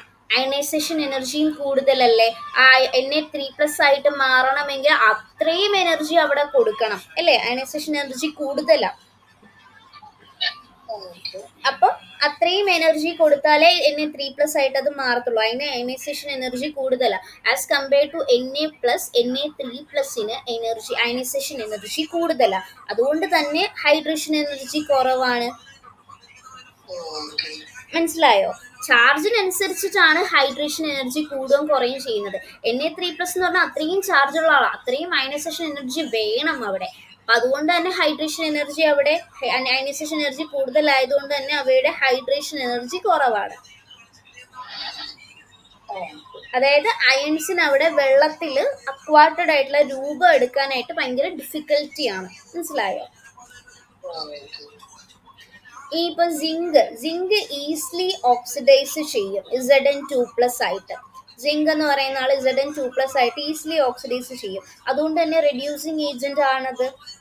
അതുപോലെ തന്നെ കോപ്പർ എന്ന് പറയുന്നത്, കോപ്പറിന് ഓക്സിഡേഷൻ പൊട്ടൻഷ്യലി നെഗറ്റീവ് ആണ്. കണ്ടോ, -0.34 ആണ്. -0.34 വോൾട്ട് ആകുന്നത്. അത് റെഡ്യൂസിങ് ഏജന്റ് അല്ല, മറിച്ച് അത് എന്താണ്, അതിന് ഓക്സിഡൈസിങ് ടെൻഡൻസി ആണ് കൂടുതൽ. ഓക്കെ, എന്തോ. ഒരു മിനിറ്റ്.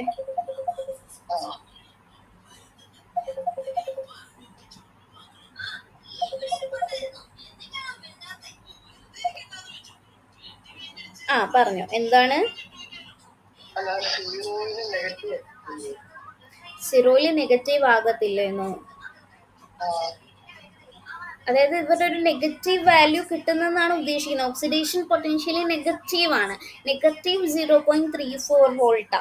അതുകൊണ്ട് തന്നെ അത് റെഡ്യൂസിങ് ഏജന്റ് അല്ല, അത് ഓക്സിഡേഷൻ ടെൻഡൻസി ആണ് അതിന് കൂടുതൽ. അപ്പൊ അത്രയേ ഉള്ളൂ റെഡ്യൂസിങ് പ്രോപ്പർട്ടീസിനെ കുറിച്ച് പറയാനായിട്ട്. ഇതെല്ലാം നമ്മൾ പറഞ്ഞതാ, കണ്ടോ. ഇനി കാറ്റലിറ്റിക് പ്രോപ്പർട്ടീസ് ആണ്. കാറ്റലിറ്റിക് പ്രോപ്പർട്ടീസ് വളരെ ഇമ്പോർട്ടൻ്റ് ആണ്. ആൻഡ് അതേപോലെ തന്നെ മനസ്സിലാക്കിയിരിക്കേണ്ട ഒരു കാറ്റലിറ്റിക് പ്രോപ്പർട്ടീസ് എന്ന് പറഞ്ഞു കഴിഞ്ഞാൽ,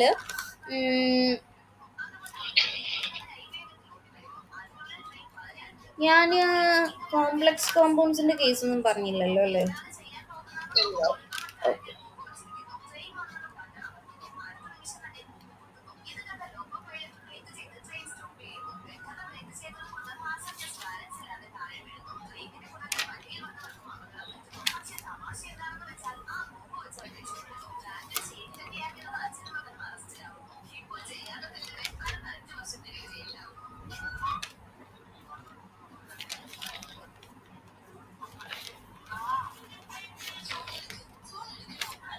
ഓക്കെ. കാറ്റലിറ്റിക് പ്രോപ്പർട്ടീസ് എന്ന് പറയുമ്പോഴത്തേക്കും ഇപ്പം നമ്മളുടെ ഇവിടെയുള്ള ഇപ്പോൾ ഡി ബ്ലോക്ക് എലമെന്റ്സ് നമ്മൾ എടുത്തു കഴിഞ്ഞാൽ പല ട്രാൻസിഷൻ മെറ്റൽസും അവയുടെ കോമ്പൗണ്ട്സ് എന്ത് ചെയ്യുന്നു, കാറ്റലിസ്റ്റ് ആയിട്ട് മാറുന്നുണ്ട്, കാറ്റലിസ്റ്റ് ആയിട്ട് ഉപയോഗിക്കുന്നുണ്ട്. ഇപ്പം മോസ്റ്റ് ഓഫ് ദി നമ്മളിപ്പോൾ ഏതൊരു റിയാക്ഷൻ എടുത്ത് നോക്കിക്കഴിഞ്ഞാലും കൂടുതലും കാറ്റലിസ്റ്റ് ആയിട്ട് അവിടെ യൂസ് ചെയ്യുന്നത് ട്രാൻസിഷൻ മെറ്റൽസിനെ ആയിരിക്കും. ഇപ്പോൾ ഉദാഹരണം പറയുകയാണെങ്കിൽ നമ്മുടെ അയൺ Fe ഹേബർ പ്രോസസ്സിൽ കാറ്റലിസ്റ്റ് ആയിട്ട് യൂസ് ചെയ്യുന്നുണ്ട്. അതായത് NH3 സിന്തസിസിൽ നമ്മൾ ഹേബർ പ്രോസസ്സിൽ എഫിനെ നമ്മൾ യൂസ് ചെയ്യുന്നുണ്ട്. ആൻഡ് അതേപോലെ തന്നെ V2O5 എന്ന് പറയുന്ന ആളെ നമ്മൾ കോണ്ടാക്ട് പ്രോസസ്സിൽ നമ്മൾ യൂസ് ചെയ്യുന്നുണ്ട് കാറ്റലിസ്റ്റ് ആയിട്ട്. അതേപോലെ തന്നെ നിക്കല്, പ്ലാറ്റിനം, പലേഡിയം, അവരൊക്കെ മെയിൻലി ഒരുപാട് കാറ്റലിസ്റ്റുകളായിട്ട് പലതിലും നമുക്ക് കാണാൻ സാധിക്കുന്നതാണ്. അവരൊക്കെ എന്താണ് ഹൈഡ്രജനേഷൻ റിയാക്ഷൻസിൽ വരുന്നത്. സോ ഇവരൊക്കെ നമുക്കതിന് എക്സാമ്പിൾ ആയിട്ട് പറയാൻ പറ്റും. ഓക്കെ, അപ്പം ഇവരുടെ ഒരു ഗുണങ്ങൾ, അതായത് catalytic properties of transition metals are due to കുറച്ച് കാരണങ്ങളുണ്ട്. അതാണ് ഇപ്പം ഇവയ്ക്ക് വേരിയബിൾ ആയിട്ടുള്ള ഓക്സിഡേഷൻ സ്റ്റേറ്റ്സ് ഉണ്ട്. മനസ്സിലായോ? ഇപ്പൊ മിഡിൽ പോർഷനൊക്കെ ആയി കഴിയുമ്പോഴത്തേക്കും അവർക്ക് എളുപ്പമാണ്. ഇപ്പൊ പാർഷ്യലി ഫിൽഡ് ഡി ഓർബിറ്റൽസ് ഉള്ളത് കൊണ്ട് തന്നെ റിയാക്റ്റൻസ് എന്ത് ചെയ്യും, അബ്സോർബ് ചെയ്യാൻ വലിയ സർഫസ് ഏരിയ നൽകുന്നുണ്ട്. അതാണ് due to the presence of partially filled and fully filled d orbitals, they are capable of providing large surface area for the reactants to absorb and thus come close to one another for the reaction to occur readily on the surface of the catalyst itself. അതാണ് ഞാനിപ്പോൾ പറഞ്ഞത്. അതായത് partially filled ആയിട്ടുള്ള D orbitals അല്ലെങ്കിൽ fully filled ആയിട്ടുള്ള D orbitals ഉണ്ട് എന്നുണ്ടെങ്കിൽ അവർക്ക് റിയാക്റ്റൻസ് അബ്സോർബ് ചെയ്യാൻ വലിയ ഒരു സർഫസ് ഏരിയ അവർ നൽകുന്നുണ്ട്. എന്തോ അബ്സോർബിന്റെ അർത്ഥം എന്താണെന്നോ?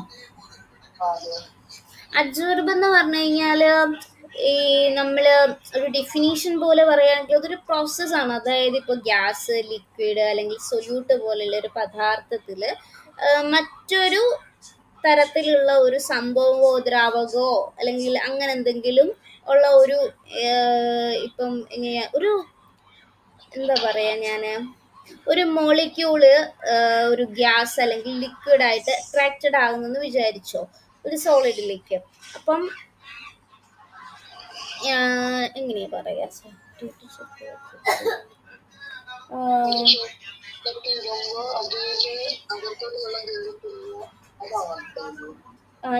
ഞാൻ പറയാം. അതിപ്പം അബ്സോർപ്ഷൻ എന്ന് പറഞ്ഞു കഴിഞ്ഞാൽ അബ്സോർബ് മീൻസ് ടു കളക്ട് അല്ലെങ്കിൽ ഹോൾഡ് ചെയ്യുക. ഇറ്റ് ആറ്റംസോ അയൺസിൻ്റെയോ മോളിക്യൂൾസിൻ്റെയോ ഒരു ഇതിൽ അബ്സോർബ് എന്നത് പറയുന്ന ഒരു പദാർത്ഥം, അത് ഇതിലെ ആറ്റംസ് അല്ലെങ്കിൽ മറ്റൊരു ഇപ്പൊ സർഫസിൽ പിടിച്ചു നിൽക്കുക എന്നുള്ളതാണ് അബ്സോർപ്ഷൻ എന്ന് പറയുന്നത്. ഒരു പദാർത്ഥത്തിന്റെ ആറ്റംസ് മറ്റൊരു പദാർത്ഥത്തിന്റെ സർഫസിൽ പിടിച്ചു നിൽക്കുക, അട്രാക്ട് ചെയ്ത് നിൽക്കുക. അത് അകത്ത് കടക്കാതെ പുറത്ത് മാത്രം ഇങ്ങനെ ചേർന്ന് നിൽക്കല്, അതിനെയാണ് അബ്സോർപ്ഷൻ പ്രോസസ് എന്ന് പറയുന്നത്. ഇപ്പൊ ആക്ടിവേറ്റഡ് ചാർക്കോള് നമ്മൾ പോയിസണസ് ആയിട്ടുള്ള എന്തെങ്കിലും ഇങ്ങനെ ഗ്യാസസിൽ എന്തെങ്കിലുമൊക്കെ പിടിച്ചു നിൽക്കുന്ന ഒരു സംഭവം വരത്തില്ലേ, അകത്തേക്ക് കയറിയെന്ന് ചോദിച്ചാൽ കയറിയിട്ടില്ല, പക്ഷെ അത് പുറത്ത് നിൽക്കുക. സ്റ്റിക്ക് ഓൺ ദ സർഫസ്, അതാണ് അബ്സോർബ്. സ്റ്റിക്ക് ഓൺ ദ സർഫസിൽ സ്റ്റിക്ക് ചെയ്ത് നിൽക്കുക, പിടിച്ചു നിൽക്കുക. അബ്സോർബ് എന്ന് പറഞ്ഞാൽ അതിനെ വലിച്ചെടുക്കും, അബ്സോർബ് എന്ന് പറഞ്ഞാൽ വലിച്ചെടുക്കില്ല, അത് പുറത്ത് നിൽക്കുമായിരിക്കും, സ്റ്റിക്ക് ചെയ്ത് അവിടെ നിൽക്കുകയായിരിക്കും. ക്ലിയർ ആണോ?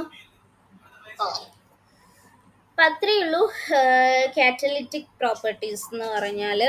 അപ്പം നമ്മൾ മെയിൻലി യൂസ് ചെയ്യുന്ന ഒരുപാട് കാറ്റലിസ്റ്റുകളും എന്താണ്, നമ്മുടെ ട്രാൻസിഷൻ എലമെൻറ്റുകളാണ്. ഫോർ എക്സാമ്പിൾ നമ്മൾ ഹേബർ പ്രോസസ്സിൽ യൂസ് ചെയ്യുന്ന അയൺ ആയിക്കോട്ടെ, കോണ്ടാക്ട് പ്രോസസ്സിൽ യൂസ് ചെയ്യുന്ന വനേഡിയം ഓക്സൈഡ്, അതാണ് വനേഡിയം പെൻറ്റോക്സൈഡാണ് V2O5. അതേപോലെ തന്നെ കാറ്റലിറ്റിക് ഹൈഡ്രജനേഷൻ യൂസ് ചെയ്യുന്ന നിക്കല്, പലേഡിയം, പ്ലാറ്റിനം, ഇതുപോലെയൊക്കെ ഉള്ള ഇവരെല്ലാവരും എന്താണ്, ട്രാൻസിഷൻ കോമ്പൗണ്ട്സ് ആണ്. സോ എന്തുകൊണ്ടാണ് കാറ്റലിറ്റിക് പ്രോപ്പർട്ടി കാണിക്കുന്നത്? അതിനെന്താ റീസൺ പറയാം. മൾട്ടിപ്പിൾ ഓക്സിഡേഷൻ സ്റ്റേറ്റ്സ് കാണിക്കാൻ പറ്റുന്നുണ്ട്, അവർക്ക് കോംപ്ലക്സുകൾ ഫോം ചെയ്യാൻ പറ്റുന്നുണ്ട്, അതുകൊണ്ടാണ് അവർ കാറ്റലിറ്റിക് പ്രോപ്പർട്ടീസ് കാണിക്കുന്നത്. അതുപോലെ തന്നെ പറയാം large surface area is also a reason, അതാണ് നമ്മളിപ്പോൾ പറഞ്ഞത്. അപ്പൊ എന്തുകൊണ്ടാണ് മൾട്ടിപ്പിൾ അല്ലെങ്കിൽ വേരിയബിൾ ഓക്സിഡേഷൻ സ്റ്റേറ്റ് കാണിക്കുന്നതിന്റെ reason, comparable energy difference between N-1 into D and NSO d orbitals കാരണമാണ് വേരിയബിൾ ഓക്സിഡേഷൻ സ്റ്റേറ്റ് കാണിക്കുന്നത്. അത്രയേ ഉള്ളൂ. ഇനി നോൺ സ്റ്റോഷ്യോമെട്രിക് കോമ്പൗണ്ട്സ് എന്ന് പറഞ്ഞു കഴിഞ്ഞാൽ എന്താണെന്നാ മനസ്സിലാക്കുന്നത്? നോൺ സ്റ്റോഷ്യോമെട്രിക് കോമ്പൗണ്ട്സ് എന്ന് പറഞ്ഞാൽ എന്താ? ഇതുവരെ അങ്ങനെ കേട്ടിട്ടില്ല? സ്റ്റോഷ്യോമെട്രിക് കോമ്പൗണ്ട്സ് എന്നൊന്നും കേട്ടിട്ടില്ല? ഇപ്പം ലോ ഓഫ് കോൺസ്റ്റന്റ് കോമ്പോസിഷൻ പാലിക്കാത്ത കോമ്പൗണ്ട്സിനെയാണ് നമ്മൾ നോൺ സ്റ്റോഷ്യോമെട്രിക് കോമ്പൗണ്ട്സ് എന്ന് വിളിക്കുന്നത്. അതായത് ഇപ്പം എഫ് ഇയുടെ യഥാർത്ഥ ഒരു ഘടന എന്നൊക്കെ പറയുന്നത് Fe0.95O അങ്ങനെയാണ്. കാരണം ചില Fe2+ അയോണുകൾ Fe3+ ആയി ഓക്സിഡൈസ് ആവുന്നു. അതുകൊണ്ട് തന്നെ അയണിക് ചാർജ് ബാലൻസ് നിലനിർത്താൻ വേണ്ടി Fe3+ എന്ത് ചെയ്യും, നമുക്ക് കൂടുതൽ കിട്ടും.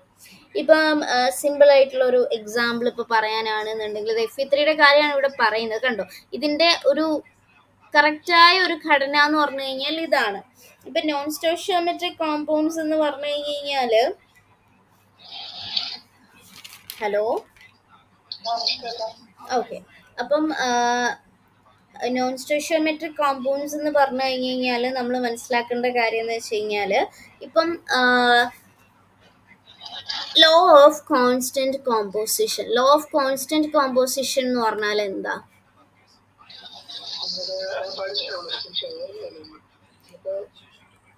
അതായത് ഒരു കോൺസ്റ്റന്റ് ആയിട്ടുള്ള ഒരു സംഭവം അവരവിടെ കാണിക്കുന്നില്ല എന്നുള്ളതാണ് പറയുന്നത്.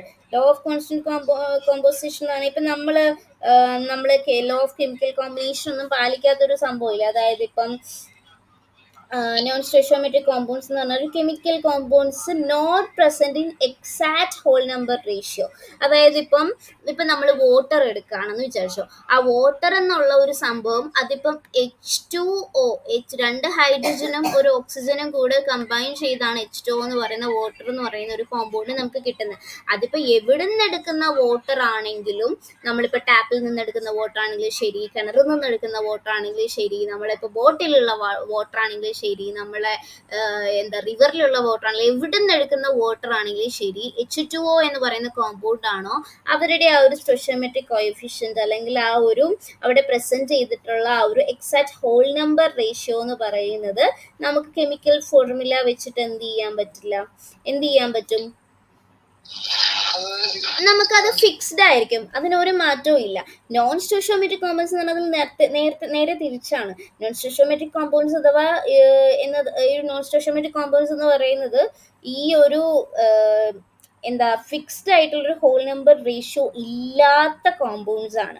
അത് സാധാരണമായിട്ട് വരുന്നത് ക്രിസ്റ്റൽ ഫീൽഡ് ഡിഫക്ട്സിൽ ഒക്കെയാണ്. അതിൽ ക്രിസ്റ്റൽ ഫീൽഡ് ഡിഫക്ട്സ് കാരണമാണ് അത് കൂടുതലായിട്ട് ഉണ്ടാകുന്നത്. അതിൻ്റെ ഒരു റീസൺ ആണ് FeO. FeO എന്ന് പറഞ്ഞ അയൺ ഓക്സൈഡ് ആണ്. അപ്പൊ FeO എന്ന് പറയുന്നത് ഐഡിയൽ ഫോർമുല എന്ന് പറയുന്നത് ഇതാണ്, ഏകദേശം ഇതിനോട് ക്ലോസർ ആണ്. അതായത് Fe എന്ന് പറയുന്നത് 1:1 എന്ന് പറയുന്ന ഒരു റേഷ്യോയിലാണ് വരുന്നത്. പക്ഷെ ആക്ച്വലി FeOയുടെ റേഷ്യോ എന്ന് പറയുന്നത് 0.950 എന്ന. ബിക്കോസ് എന്തുകൊണ്ടാ കാരണം? സം Fe2+, ചില Fe2+ അയോൺസ് എന്തായിരിക്കും, മിസ്സിങ് ആയിരിക്കും, ആൻഡ് Fe3+. അതുകൊണ്ട് തന്നെ അതെന്തായിരിക്കില്ല, നോൺ സ്റ്റോഷ്യോമെട്രിക് കോമ്പൗണ്ട് ആണ്. അതുപോലെ തന്നെ വേറെയും ആൾക്കാരെ പറയാനാണെങ്കിൽ ഇപ്പം വേറെ ആരാ ഇവിടെ ഉള്ളത്? ഇപ്പം നമുക്ക് നിക്കൽ ഓക്സൈഡിനെ പറയാം, നിക്കൽ NiO. ഇപ്പം സംടൈംസ് നിക്കൽ എക്സിസ്റ്റ് ചെയ്യുന്നത് ഇപ്പം Ni0.98 എന്നൊക്കെ ആയിരിക്കും, Ni0.98 എന്നൊക്കെ ആയിരിക്കും സംടൈംസ് എക്സിസ്റ്റ് ചെയ്യുന്നത്. പക്ഷേ ഡെഫിഷ്യൻ്റ് ആണ്, Ni ആറ്റംസ് അവിടെ ഡെഫിഷ്യൻ്റ് ആണ്. അതുപോലെ തന്നെയാണ് പല കേസിലും വരുന്നത്. അത്രയേ ഉള്ളൂ ഈ ഒരു നോൺ സ്റ്റോഷ്യോമെട്രിക് കോമ്പൗണ്ട്സ് എന്ന് പറയുന്നത്.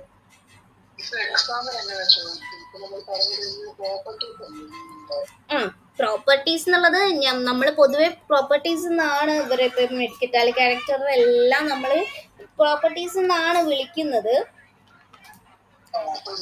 പക്ഷെ ഇവിടെ അങ്ങനെ പ്രോപ്പർട്ടീസ് എന്നൊന്നും പറഞ്ഞല്ല ഇപ്പൊ നമ്മൾ ഇവിടെ പറയുന്നത്. ഇപ്പം ഇവരെ ഓരോരുത്തരെയും ചിലപ്പോൾ സെപ്പറേറ്റ് ചെയ്തിട്ടായിരിക്കും ചോദിക്കുന്നത്. പ്രോപ്പർട്ടീസ് എന്ന് ചോദിച്ചാൽ തന്നെ ഇവർ ഇത്രയും പേരുണ്ട്, 10 ആൾക്കാരോളം ഉണ്ട് പ്രോപ്പർട്ടീസ്. ഇവിടം വരെ ഉള്ളവർ, അലോയ് ഫോർമേഷൻ വരെ ഉള്ളവർ ഈ പറയുന്ന നമ്മുടെ ഇതാണ് പ്രോപ്പർട്ടീസ് ആണ്.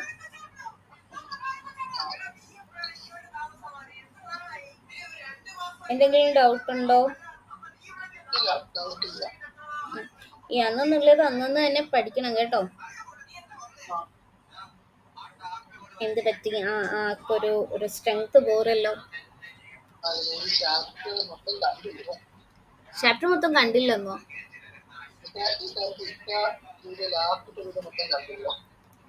ഓക്കെ. നാനോ ഒക്കെ കാണുന്നുണ്ടോ? കുഴപ്പമില്ല.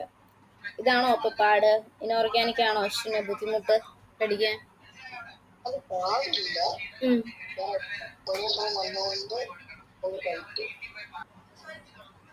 സ്റ്റോഷിയോമെട്രിക് കോമ്പൗണ്ട്സ് ആണ്. സോ സ്റ്റോഷിയോമെട്രിക് കോമ്പൗണ്ട്സ് എന്ന് പറയുന്നത് എന്താ? സ്റ്റോഷിയോമെട്രിക് കോമ്പൗണ്ട്സ് എന്ന് പറയുന്നത് എന്താ?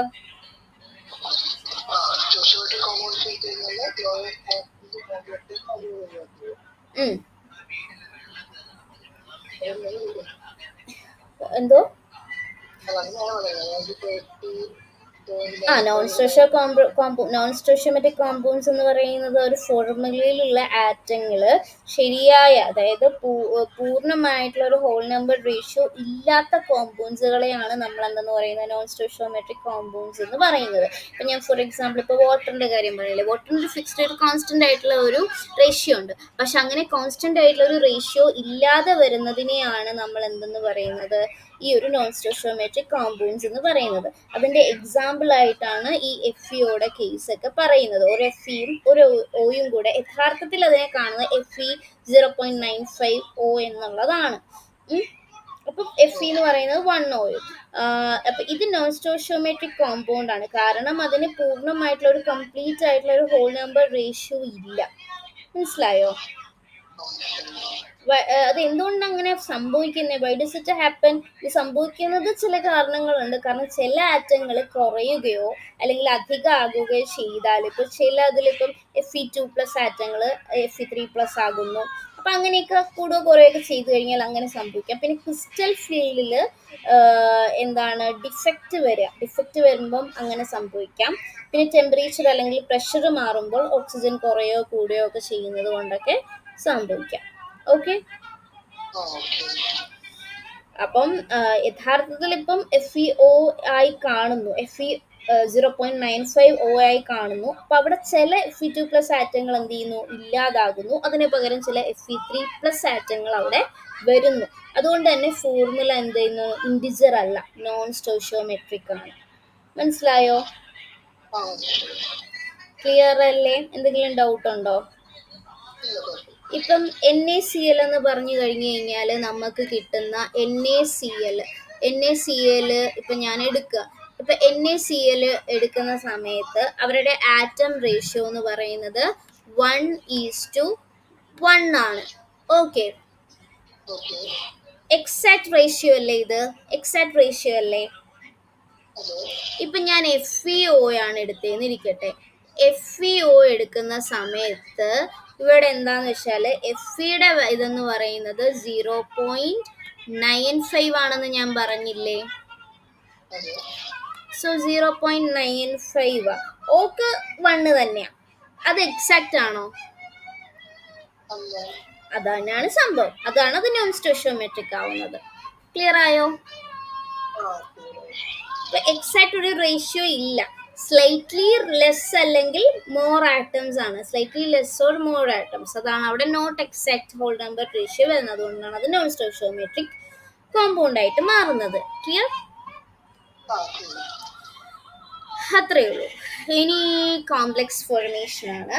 Formation of complex compounds. എങ്ങനെയാണ് ഒരു കോംപ്ലക്സ് കോമ്പൗണ്ട്സ് ഫോം ചെയ്യുന്നത്? കോംപ്ലക്സ് കോമ്പൗണ്ട്സ് എന്ന് പറഞ്ഞു കഴിഞ്ഞാൽ ഇതാ ഇപ്പൊ ഇവിടെ കൊടുത്തിരിക്കുന്ന കുറച്ച് കോമ്പൗണ്ട്സ് കണ്ടോ? ഈ ലാസ്റ്റ് കൊടുത്തിരിക്കുന്ന കുറച്ച് കോമ്പൗണ്ട്സ് കണ്ടോ? അവരെയൊക്കെയാണ് നമ്മൾ പൊതുവേ കോർഡിനേഷൻ കോമ്പൗണ്ട്സ് എന്ന് പഠിക്കുന്നത്. നമ്മളിപ്പം നന്നായിട്ട് പഠിക്കും കോർഡിനേഷൻ കോമ്പൗണ്ട്സ് എന്താണെന്നുള്ളത്. നമ്മൾ ഇനിയിപ്പോൾ പഠിക്കും. അപ്പം ഇതാണ് ഫോർമേഷൻ ഓഫ് കോംപ്ലക്സ് കോമ്പൗണ്ട്സ്. ഇനി കോംപ്ലക്സ് കോമ്പൗണ്ട്സ് ഫോം ചെയ്യുന്നതിനെ പറ്റി പഠിക്കാം. ഓൾറെഡി കോർഡിനേഷൻ കോമ്പൗണ്ട്സിന്റെ ഒരു സെഷൻ തന്നെ ദേ ഇവിടെ ഉണ്ട്. അപ്പം നമ്മൾ ഇനി അതിനെക്കുറിച്ച് കൂടുതലായിട്ട് പഠിക്കും. അപ്പം കോർഡിനേഷൻ കോമ്പൗണ്ട്സ് ഫോം ചെയ്യുന്നത് ഇപ്പം നമ്മൾ ഡി ബ്ലോക്ക് എലമെന്റ്സിന്റെ മെറ്റൽസ് ഇല്ലേ, ഡി ബ്ലോക്ക് എലമെന്റ്സിന്റെ മെറ്റൽസ് ആണ് ലിഗാൻഡ് ആയിട്ട് എന്ത് ചെയ്യുന്നത്, കോർഡിനേഷൻ ബോണ്ട് ഫോം ചെയ്യുന്നത്. ജനറലി ഡി ബ്ലോക്ക് എലമെന്റ്സിന്റെ മെറ്റൽസ് ആണ് എന്ത് ചെയ്യുന്നത്, ലിഗാൻഡുകളായിട്ട് ഫോം ചെയ്യുന്നത്. ലിഗാൻഡുകളായിട്ട് ഡി ബ്ലോക്ക് എലമെന്റ്സിന്റെ മെറ്റൽസ് ആണ് ലിഗാൻഡ് ആയിട്ട് കോർഡിനേഷൻ ബോണ്ട് ഫോം ചെയ്യുന്നത്. അപ്പൊ കോംപ്ലക്സ് കോമ്പൗണ്ട്സ് ഫോം ചെയ്യുന്നത് എന്തുകൊണ്ടാണെന്നാണ് നമ്മൾ പഠിക്കേണ്ടത്. കോർഡിനേഷൻ കോമ്പൗണ്ട്സ് എന്താണെന്നൊക്കെ നമ്മൾ ഈ ഒരു സെഷനിൽ പഠിക്കും കേട്ടോ. ഇവിടെ അപ്പം നമ്മൾ പഠിക്കും. അപ്പം കോർഡിനേഷൻ ഇവിടെ ട്രാൻസിഷൻ മെറ്റലുകളാണ് ഈ കോർഡിനേഷൻ കോമ്പൗണ്ട്സ് ഫോം ചെയ്യുന്നത്. അതിനൊരു റീസൺ ഉണ്ട്. ആ റീസൺ എന്താണെന്ന് മനസ്സിലാക്കുക. സ്മോൾ സൈസ് ആയിരിക്കും, ഹൈ ആനിക് ചാർജ് ആയിരിക്കും, and availability of D orbitals. ഈ 3 റീസൺസ് മനസ്സിലാക്കി വെക്കുക. എന്തൊക്കെയാണ്? സ്മോളർ സൈസ് ആയിരിക്കും. എന്തുകൊണ്ടാണ് ട്രാൻസിഷൻ മെറ്റലുകൾ ഈ കോർഡിനേഷൻ കോമ്പൗണ്ട് ഫോം ചെയ്യുന്നതെന്ന് മനസ്സിലാക്കുക. എന്തുകൊണ്ടാ? സ്മോളർ സൈസ് ആയിരിക്കും, ഹൈ അയണിക് ചാർജ് ആയിരിക്കും, അയൺസിന്റെ ചാർജ് വലുതായിരിക്കും. ന്യൂക്ലിയസോ? യെസ്, ഹൈ അയണിക് ചാർജ് ആയിരിക്കും and availability of D orbitals ഉണ്ടാവുമല്ലോ. സോ അതൊക്കെ കൊണ്ടാണ് formation of complex compounds form ചെയ്യുന്നത്. അപ്പം ട്രാൻസിഷൻ മെറ്റൽസിന് കോംപ്ലക്സസ്, അതായത് കോർഡിനേഷൻ കോമ്പൗണ്ട്സ് രൂപപ്പെടുത്താനുള്ള വലിയൊരു ടെൻഡൻസി ഉണ്ട്, വലിയൊരു പ്രവണതയുണ്ട്. അതിന്റെ കാരണം എന്താ? ചെറിയ അയണിക് സൈസ് ആയിരിക്കും. ദിസ് ഇസ് ഇവിടെ ഉണ്ട്. There is a very small in size and have high effective nuclear charge. കണ്ടോ? Very small in size and have a high effective nuclear charge. പിന്നെ ഞാൻ ഒരു കാര്യം കൂടെ പറഞ്ഞു, അവൈലബിലിറ്റി ഓഫ് ഡി ഓർബിറ്റൽസ്. അപ്പം ചെറിയ അയണിക് സൈസ് ആയിരിക്കും, കൂടാതെ ഉയർന്ന ചാർജ് ഡെൻസിറ്റി ഉണ്ട്. ലിഗാൻഡുകളിൽ നിന്ന് ലോൺ പെയർ സ്വീകരിക്കാൻ അപ്പം എളുപ്പമായിരിക്കും. മനസ്സിലായോ? പിന്നെ വേക്കന്റ് ആയിട്ടുള്ള ഡി ഓർബിറ്റൽസ് അവർക്ക് ഉണ്ട്. ലിഗാൻഡ്സ് അപ്പൊ ഇലക്ട്രോണുകൾ സ്വീകരിക്കാൻ എന്തായിരിക്കും, ശരിയായ ഒരു എനർജിയും സിമെട്രിയും ഒക്കെ ഉണ്ട് അവർക്ക്. ഇപ്പം അതിന്റെ ഉദാഹരണമാണ് ഈ പറഞ്ഞ ഈ ഒരു കോമ്പൗണ്ട്സ് ഒക്കെ തന്നിരിക്കുന്നത്. ഈ ഇങ്ങനെയുള്ള കോമ്പൗണ്ട്സ് ഒക്കെ ഇവയില് എന്താണ്, കോർഡിനേറ്റ് ബോണ്ട് ഇല്ലേ, കോവാലന്റ് ബോണ്ടാണ്. ഇപ്പൊ ഞാൻ പറഞ്ഞുതരാം. കോർഡിനേഷൻ ബോണ്ട്സ് പഠിക്കുമ്പോൾ ഈ കോർഡിനേറ്റ് ബോണ്ട് എന്താണെന്നൊക്കെ ഞാൻ പറഞ്ഞുതരാം കേട്ടോ. ഇപ്പൊ ഞാൻ ഇവരുടെ തന്നെ ഒരു എക്സാമ്പിൾ ആക്കി പറയാം. ഇപ്പൊ ഞാൻ ഈ ഒരു കോമ്പൗണ്ട് എടുക്കുക. ഇപ്പൊ CO ആണ് സെൻട്രൽ ആറ്റം. ഓക്കെ. പിന്നെ NH3 ഉണ്ട്. എത്ര NH3 ഉണ്ട്? 6. അപ്പൊ ഈ 6 NH3 എന്ത് ചെയ്യും? ഇവിടെ ബോണ്ട് ഫോം ചെയ്യും. 6 NH3 ഉണ്ട്. അപ്പൊ സെൻട്രൽ മെറ്റലുമായിട്ട് അപ്പൊ ഇവിടുത്തെ ലിഗാൻഡ് ആരാ? NH3. അപ്പം 6 നമ്പർ ഓഫ് കോർഡിനേറ്റ്. അപ്പൊ ഇങ്ങനെ സെൻട്രൽ മെറ്റലുമായിട്ട് ബോണ്ട് ഫോം ചെയ്യത്തില്ലേ, അതാണ് കോർഡിനേറ്റ് ബോണ്ട് എന്ന് പറയുന്നത്. അപ്പൊ അത് കോവലന്റ് ബോണ്ട് അല്ലേ? അതാണ് സംഭവം. അത്രേ ഉള്ളൂ. മനസ്സിലായോ? The bond involved in the formation of complexes is coordinate, and hence the complexes are termed as coordinate complexes. എന്തെങ്കിലും ഡൗട്ട് ഉണ്ടോ?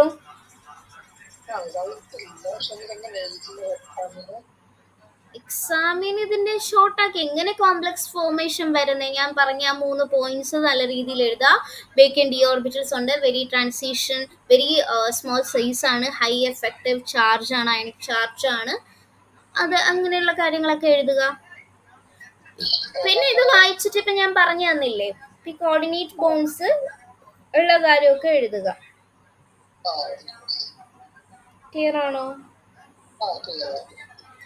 ഇനി ലാസ്റ്റ് പ്രോപ്പർട്ടി ആണ് അലോയ് ഫോർമേഷൻ. അലോയ് ഫോർമേഷൻ എന്ന് പറഞ്ഞു കഴിഞ്ഞാൽ എന്താ? അലോയ് ഫോർമേഷൻ അലോയ്സ് ആരാ?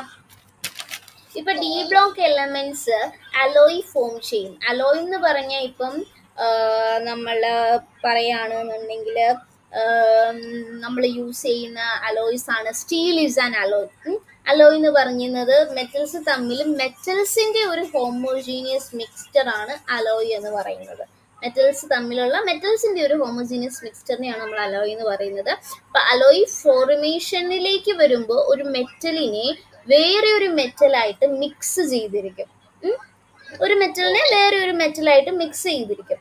അപ്പം ഡി ബ്ലോക്ക് എലമെന്റുകളിൽ നിന്ന് ചോദിക്കുന്നത് എന്തുകൊണ്ട് D block elements alloy form ചെയ്യുന്നു? Because of similar radius. അതായത് ഡി ബ്ലോക്ക് എലമെന്റ്സിന്റെ റേഡിയസ് ഏറെക്കുറെ സിമിലർ ആയതുകൊണ്ടാണ് അവർ അലോയ്സ് ഫോം ചെയ്യുന്നത്. ഓക്കെ, ഇപ്പം അലോയ് അല്ലെങ്കിൽ അതിലധികം മെറ്റൽസ് അല്ലെങ്കിൽ സിമിലർ ആയിട്ടുള്ള ആറ്റങ്ങൾ ചേർന്ന ഒരു സോളിഡ് സൊല്യൂഷൻ ആണ്. ഇപ്പൊ സോളിഡ് സൊല്യൂഷൻസ് ആണ് അലോയ് എന്ന് പറയുന്നത്. അപ്പം അലോയ് ഫോം ചെയ്യുന്നത് സിമിലർ റേഡിയ ഉള്ളതാണ്. സോ ഇതാ ഇവിടെ എഴുതിയിട്ടുണ്ട്. എവിടെ എവിടെ എവിടെ എവിടെ അത് എന്താണ്? ഹോമോജീനിയസ് മിക്സ്ചർ, ഒരേപോലെയുള്ള മിക്സ്ചർ അല്ലെങ്കിൽ സോളിഡ് സൊല്യൂഷൻ. അതാ ഞാൻ പറഞ്ഞ സോളിഡ് സൊല്യൂഷൻ. അങ്ങനെ സോളിഡ് സൊല്യൂഷൻസ് ആണ് അലോയ് എന്ന് പറയുന്നത്. അലോയ്സ് ഫോം ചെയ്യുന്നത് സിമിലർ റേഡിയയാണ്. അല്ലെങ്കിൽ അതിലധികം എന്താണ് മെറ്റൽസിന്റെ സമാനമായ സിമിലർ ആയ ആറ്റങ്ങൾ ചേർന്ന് സോളിഡ് സൊല്യൂഷൻ, അതാണ് അലോയ്. ഓക്കെ, ഇപ്പൊ ട്രാൻസിഷൻ മെറ്റൽസ് ഒരുപാട് അലോയ്സ് രൂപപ്പെടുത്തുന്നുണ്ട്. കാരണം അവർക്ക് എന്താ? അറ്റോമിക് സൈസ് അടുത്തായതുകൊണ്ടാണ്. അറ്റോമിക് സൈസ് അടുത്തായതിനാൽ ഒരു മെറ്റലിന്റെ ലാറ്റിസിൽ മറ്റൊന്ന് എളുപ്പം എന്ത് ചെയ്യാൻ പറ്റും? സബ്സ്റ്റിറ്റ്യൂട്ട് ചെയ്യാൻ പറ്റും. ഇപ്പം അതിന്റെ ഒരു ഉദാഹരണം പറയാനാണെങ്കിൽ ഇപ്പം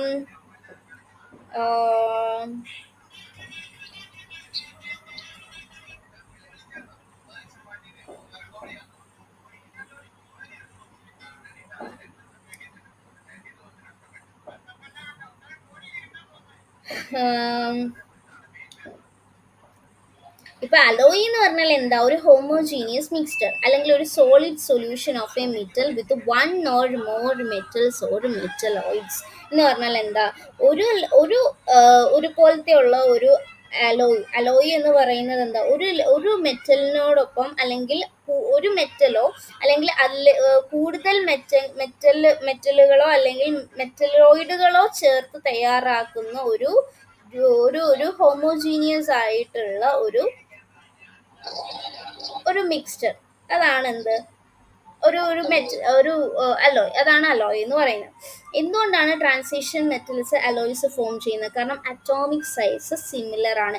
ട്രാൻസിഷൻ മെറ്റൽസിന്റെ ആറ്റം സൈസ് ഒരുപോലെയാണ്. അത് ട്രാൻസിഷൻ മെറ്റൽസ് എന്ന് പറഞ്ഞാൽ അറിയാമല്ലോ. അപ്പൊ ട്രാൻസിഷൻ മെറ്റൽസിന്റെ അറ്റോമിക് സൈസ് ഒരുപോലെയാണ്. അതുകൊണ്ട് തന്നെ മറ്റൊരു മെറ്റലിന്റെ ആറ്റങ്ങള് ക്രിസ്റ്റൽ ലാറ്റിസിൽ പകരം സബ്സ്റ്റിറ്റ്യൂട്ട് ചെയ്യാൻ കഴിയും. പിന്നെ അതുപോലെ തന്നെ അവർക്ക് വേരിയബിൾ ആയിട്ടുള്ള ഓക്സിഡേഷൻ സ്റ്റേറ്റ്സ് ഉണ്ട്. ഇപ്പൊ ചില ട്രാൻസിഷൻ മെറ്റൽസ് പല ഓക്സിഡേഷൻ സ്റ്റേറ്റ്സിൽ ഉണ്ടാകുന്നത് കൊണ്ട് എന്ത് ചെയ്യാൻ പറ്റും? ഇപ്പം ഇതെവിടെ ഉണ്ടായിരുന്നല്ലോ, ക്രിസ്റ്റൽ ലാറ്റിസിന്റെ കാര്യമൊക്കെ ഇവിടെ പറയുന്നുണ്ട്. പിന്നെ അതുപോലെ മെറ്റാലിക് ബോണ്ട്, ട്രാൻസിഷൻ മെറ്റൽസിൽ ഡീലോക്കലൈസ്ഡ് ആയിട്ടുള്ള ഇലക്ട്രോൺസ് ബോണ്ടിങ് ഉണ്ട്. അപ്പോൾ സ്റ്റേബിൾ ആയിട്ടുള്ള ഒരു സൊല്യൂഷൻസ് നമുക്ക് കിട്ടും. ഇപ്പൊ നമുക്കിപ്പോ ഇവിടെ തന്നിരിക്കുന്ന എക്സാമ്പിൾ വെച്ച് നോക്കാം. ഇപ്പൊ ഫെറസ് അലോയ് ആണ് ഇവിടെ തന്നിരിക്കുന്നത്. അതായത് Fe+C.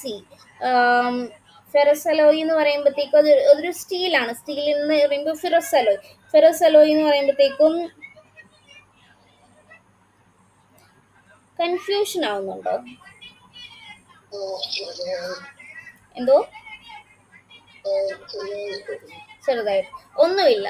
ഒരു അലോയ് എന്ന് പറയുന്നത് എന്താ? ഒരു മെറ്റലോ അല്ലെങ്കിൽ മറ്റൊരു മെറ്റലോ നമ്മളിപ്പം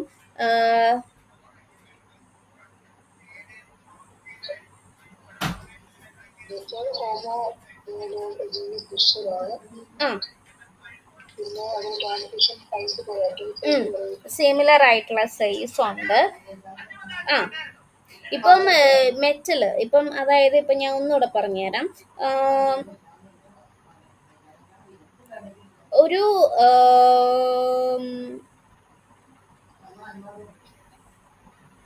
ഓക്കെ, ഞാൻ ഇപ്പോൾ അലോയ് എന്ന് പറഞ്ഞു കഴിഞ്ഞാൽ ഇപ്പോൾ ഒരു മെറ്റലോട് കൂടി അല്ലെങ്കിൽ മറ്റൊരു മെറ്റൽ അല്ലാത്ത ഒരു ഘടകമോ ചേർത്ത് തയ്യാറാക്കുന്ന ഒരു ഒരു ഒരു ലോഹം, ഒരു നോൺ മെറ്റൽ, ഒരു മെറ്റലോയിഡ്സ്, ഒരു മിക്സ്ചർ, ഒരേപോലെയുള്ള സമാനമായിട്ടുള്ള ഹോമോജീനിയസ് മിക്സ്ചർ ആണ് അലോയ് എന്ന് പറയുന്നത്.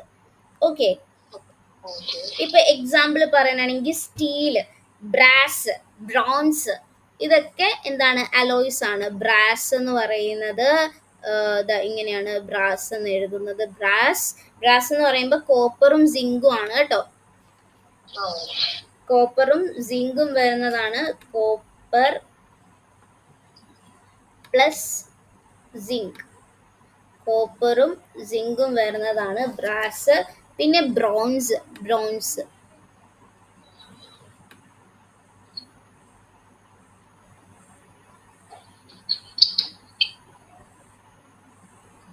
എന്ന് പറയുന്നത് കോപ്പറും ടിന്നും വരുന്നതാണ്.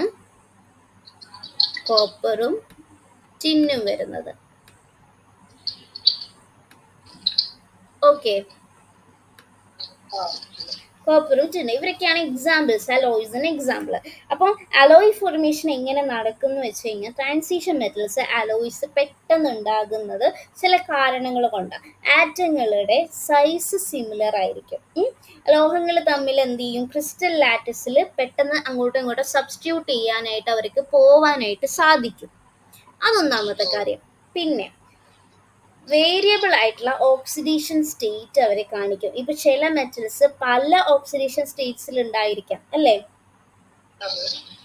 അപ്പം അതാണ് സംഭവം, വേരിയബിൾ ആയിട്ടുള്ള ഓക്സിഡേഷൻ സ്റ്റേറ്റ് കാണിക്കും. പിന്നെ ഉള്ളത് മെറ്റാലിക് ബോണ്ട് ആണ്. ആ മെറ്റൽസിന്റെ ഇടയിലുള്ള ആ ഒരു ബോണ്ട്, കാരണം ഡീലോക്കലൈസ്ഡ് ആയിട്ടുള്ള ഡി ഇലക്ട്രോൺസ് ഉള്ള ബോണ്ടിങ് അലോയ്ക്ക് എന്ത് ചെയ്യും? സ്റ്റെബിലിറ്റി വർദ്ധിപ്പിക്കും. എന്താണ് ഈ ഡീലോക്കലൈസ്ഡ് ഡി ഓർബിറ്റൽസ് എന്ന് പറഞ്ഞു കഴിഞ്ഞാൽ?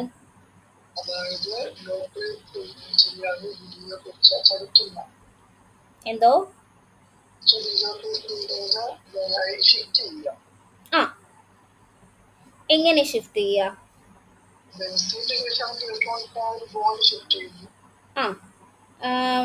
അത്രേ ഉള്ളൂ. ഡീലോക്കലൈസ്ഡ് ആയിട്ടുള്ള ഒരു ഡി ഇലക്ട്രോൺസ് വരിക എന്ന് പറഞ്ഞു കഴിഞ്ഞാൽ എന്താ അവിടെ മീൻ ചെയ്യുന്നത്?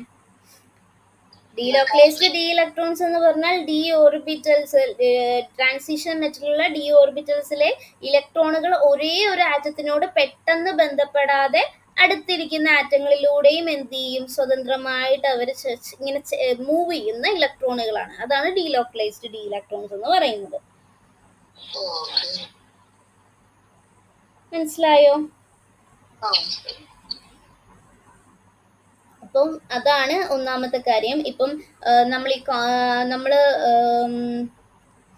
എന്തായിരുന്നു പറഞ്ഞേ? മെറ്റാലിക് ബോണ്ടിങ്, ഡീലോക്കലൈസ്ഡ് ആയിട്ടുള്ള ഡി ഇലക്ട്രോൺസ് ഉള്ള ബോണ്ടിങ് അലോയ് സ്റ്റെബിലിറ്റി വർദ്ധിപ്പിക്കും. പിന്നെ ഫെറസ്, നമ്മളിപ്പോൾ അലോയുടെ ഒരു ടൈപ്സ് എന്ന് പറയാനാണെങ്കിൽ ഫെറസ് അലോയ്സ് ഉണ്ട്, നോൺ ഫെറസ് അലോയ്സ് ഉണ്ട്. ഫെറസ് അലോയ്സ് എന്ന് പറഞ്ഞാൽ അവർ അയൺ ബേസ്ഡ് ആയിട്ടുള്ള അലോയ്സ് ആയിരിക്കും. സ്റ്റീല്, സ്റ്റെയിൻലെസ് സ്റ്റീല്, മാംഗനീസ് സ്റ്റീലൊക്കെ പോലെയുള്ളവർ. നോൺ ഫെറസ് അലോയ്സ് എന്ന് പറഞ്ഞാൽ അവരിൽ അയൺ ഇല്ല. ഇപ്പൊ ബ്രാസ്, ബ്രോൺസ്, നൈക്രോം ഒക്കെ പോലെയുള്ളവരാണ്. ഓക്കെ, അത് ഇവിടെ പറയുന്നുണ്ട്, ferrous and non ferrous alloys എന്നൊക്കെ പറയുന്നത് കണ്ടോ? പിന്നെ അലോയ്സ് ഫോർമേഷൻ എങ്ങനെ നടത്താം? ഇപ്പം മെൽറ്റിംഗ് ആൻഡ് മിക്സിങ്ങിലൂടെ നടത്താം. ഇപ്പം മെറ്റൽസ് തമ്മിൽ പിരിച്ച് കഴിഞ്ഞ് അവരെ സെപ്പറേറ്റ് ചെയ്ത് എന്താണ് ഈ മെൽറ്റിങ്ങും ചെയ്യുന്നതിലൂടെ അല്ലെങ്കിൽ മിക്സ് ചെയ്യുന്നതിലൂടെ, രണ്ട് തരത്തിൽ. ഏതാണ്? ഇപ്പൊ ബ്രാസ്, കോപ്പറും സിങ്കും കൂടെ വരുന്ന സംഭവം. എക്സാമ്പിൾ പിന്നെ സോളിഡ് സ്റ്റേറ്റ് ഡിഫ്യൂഷനിലൂടെ നടത്താം. അതായത് കോൾഡ് മെറ്റൽ മിക്സ്ചർ ഹൈ ടെമ്പറേച്ചറിൽ കൊടുത്തു കഴിഞ്ഞാൽ ആറ്റംസ് ഡിഫ്യൂസ് ചെയ്ത് അലോയ് ആയിട്ട് മാറും. അങ്ങനെയാണ് നമുക്ക് സ്റ്റീല് കിട്ടുന്നത്. ഒരു മിനിറ്റ്. എന്തോ അതൊക്കെ ഞാൻ ജസ്റ്റ് ഒരു എന്താ പറയുക, ഒരു നോളജിന് വേണ്ടി പറഞ്ഞു തരുന്നതാണ്. പിന്നെ പൗഡർ മെറ്റലർജി ഉണ്ട്.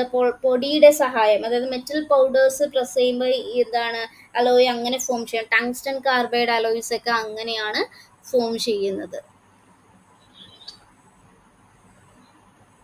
ഓക്കെ, ഈ ബ്രാസിന്റെ ബ്രോൺസിന്റെ ഒക്കെ കാര്യം എക്സാമ്പിൾ ചോദിക്കുകയാണെങ്കിൽ എഴുതണം കേട്ടോ, അലോയ്സ് ഫോർമേഷന്റെ. അത്രയേ ഉള്ളൂ. ഇപ്പൊ സ്റ്റീൽ എന്ന് പറയുന്നത് അലോയ് ഇപ്പോൾ ഒരു സ്റ്റീലാണ്. അലോയിൽ ഇപ്പോൾ സ്റ്റീൽ വരികയാണെങ്കിൽ എഫിയും അതേപോലെ തന്നെ ഒരു കാർബൺ കണ്ടന്റും അതിൽ വരുന്നുണ്ട്.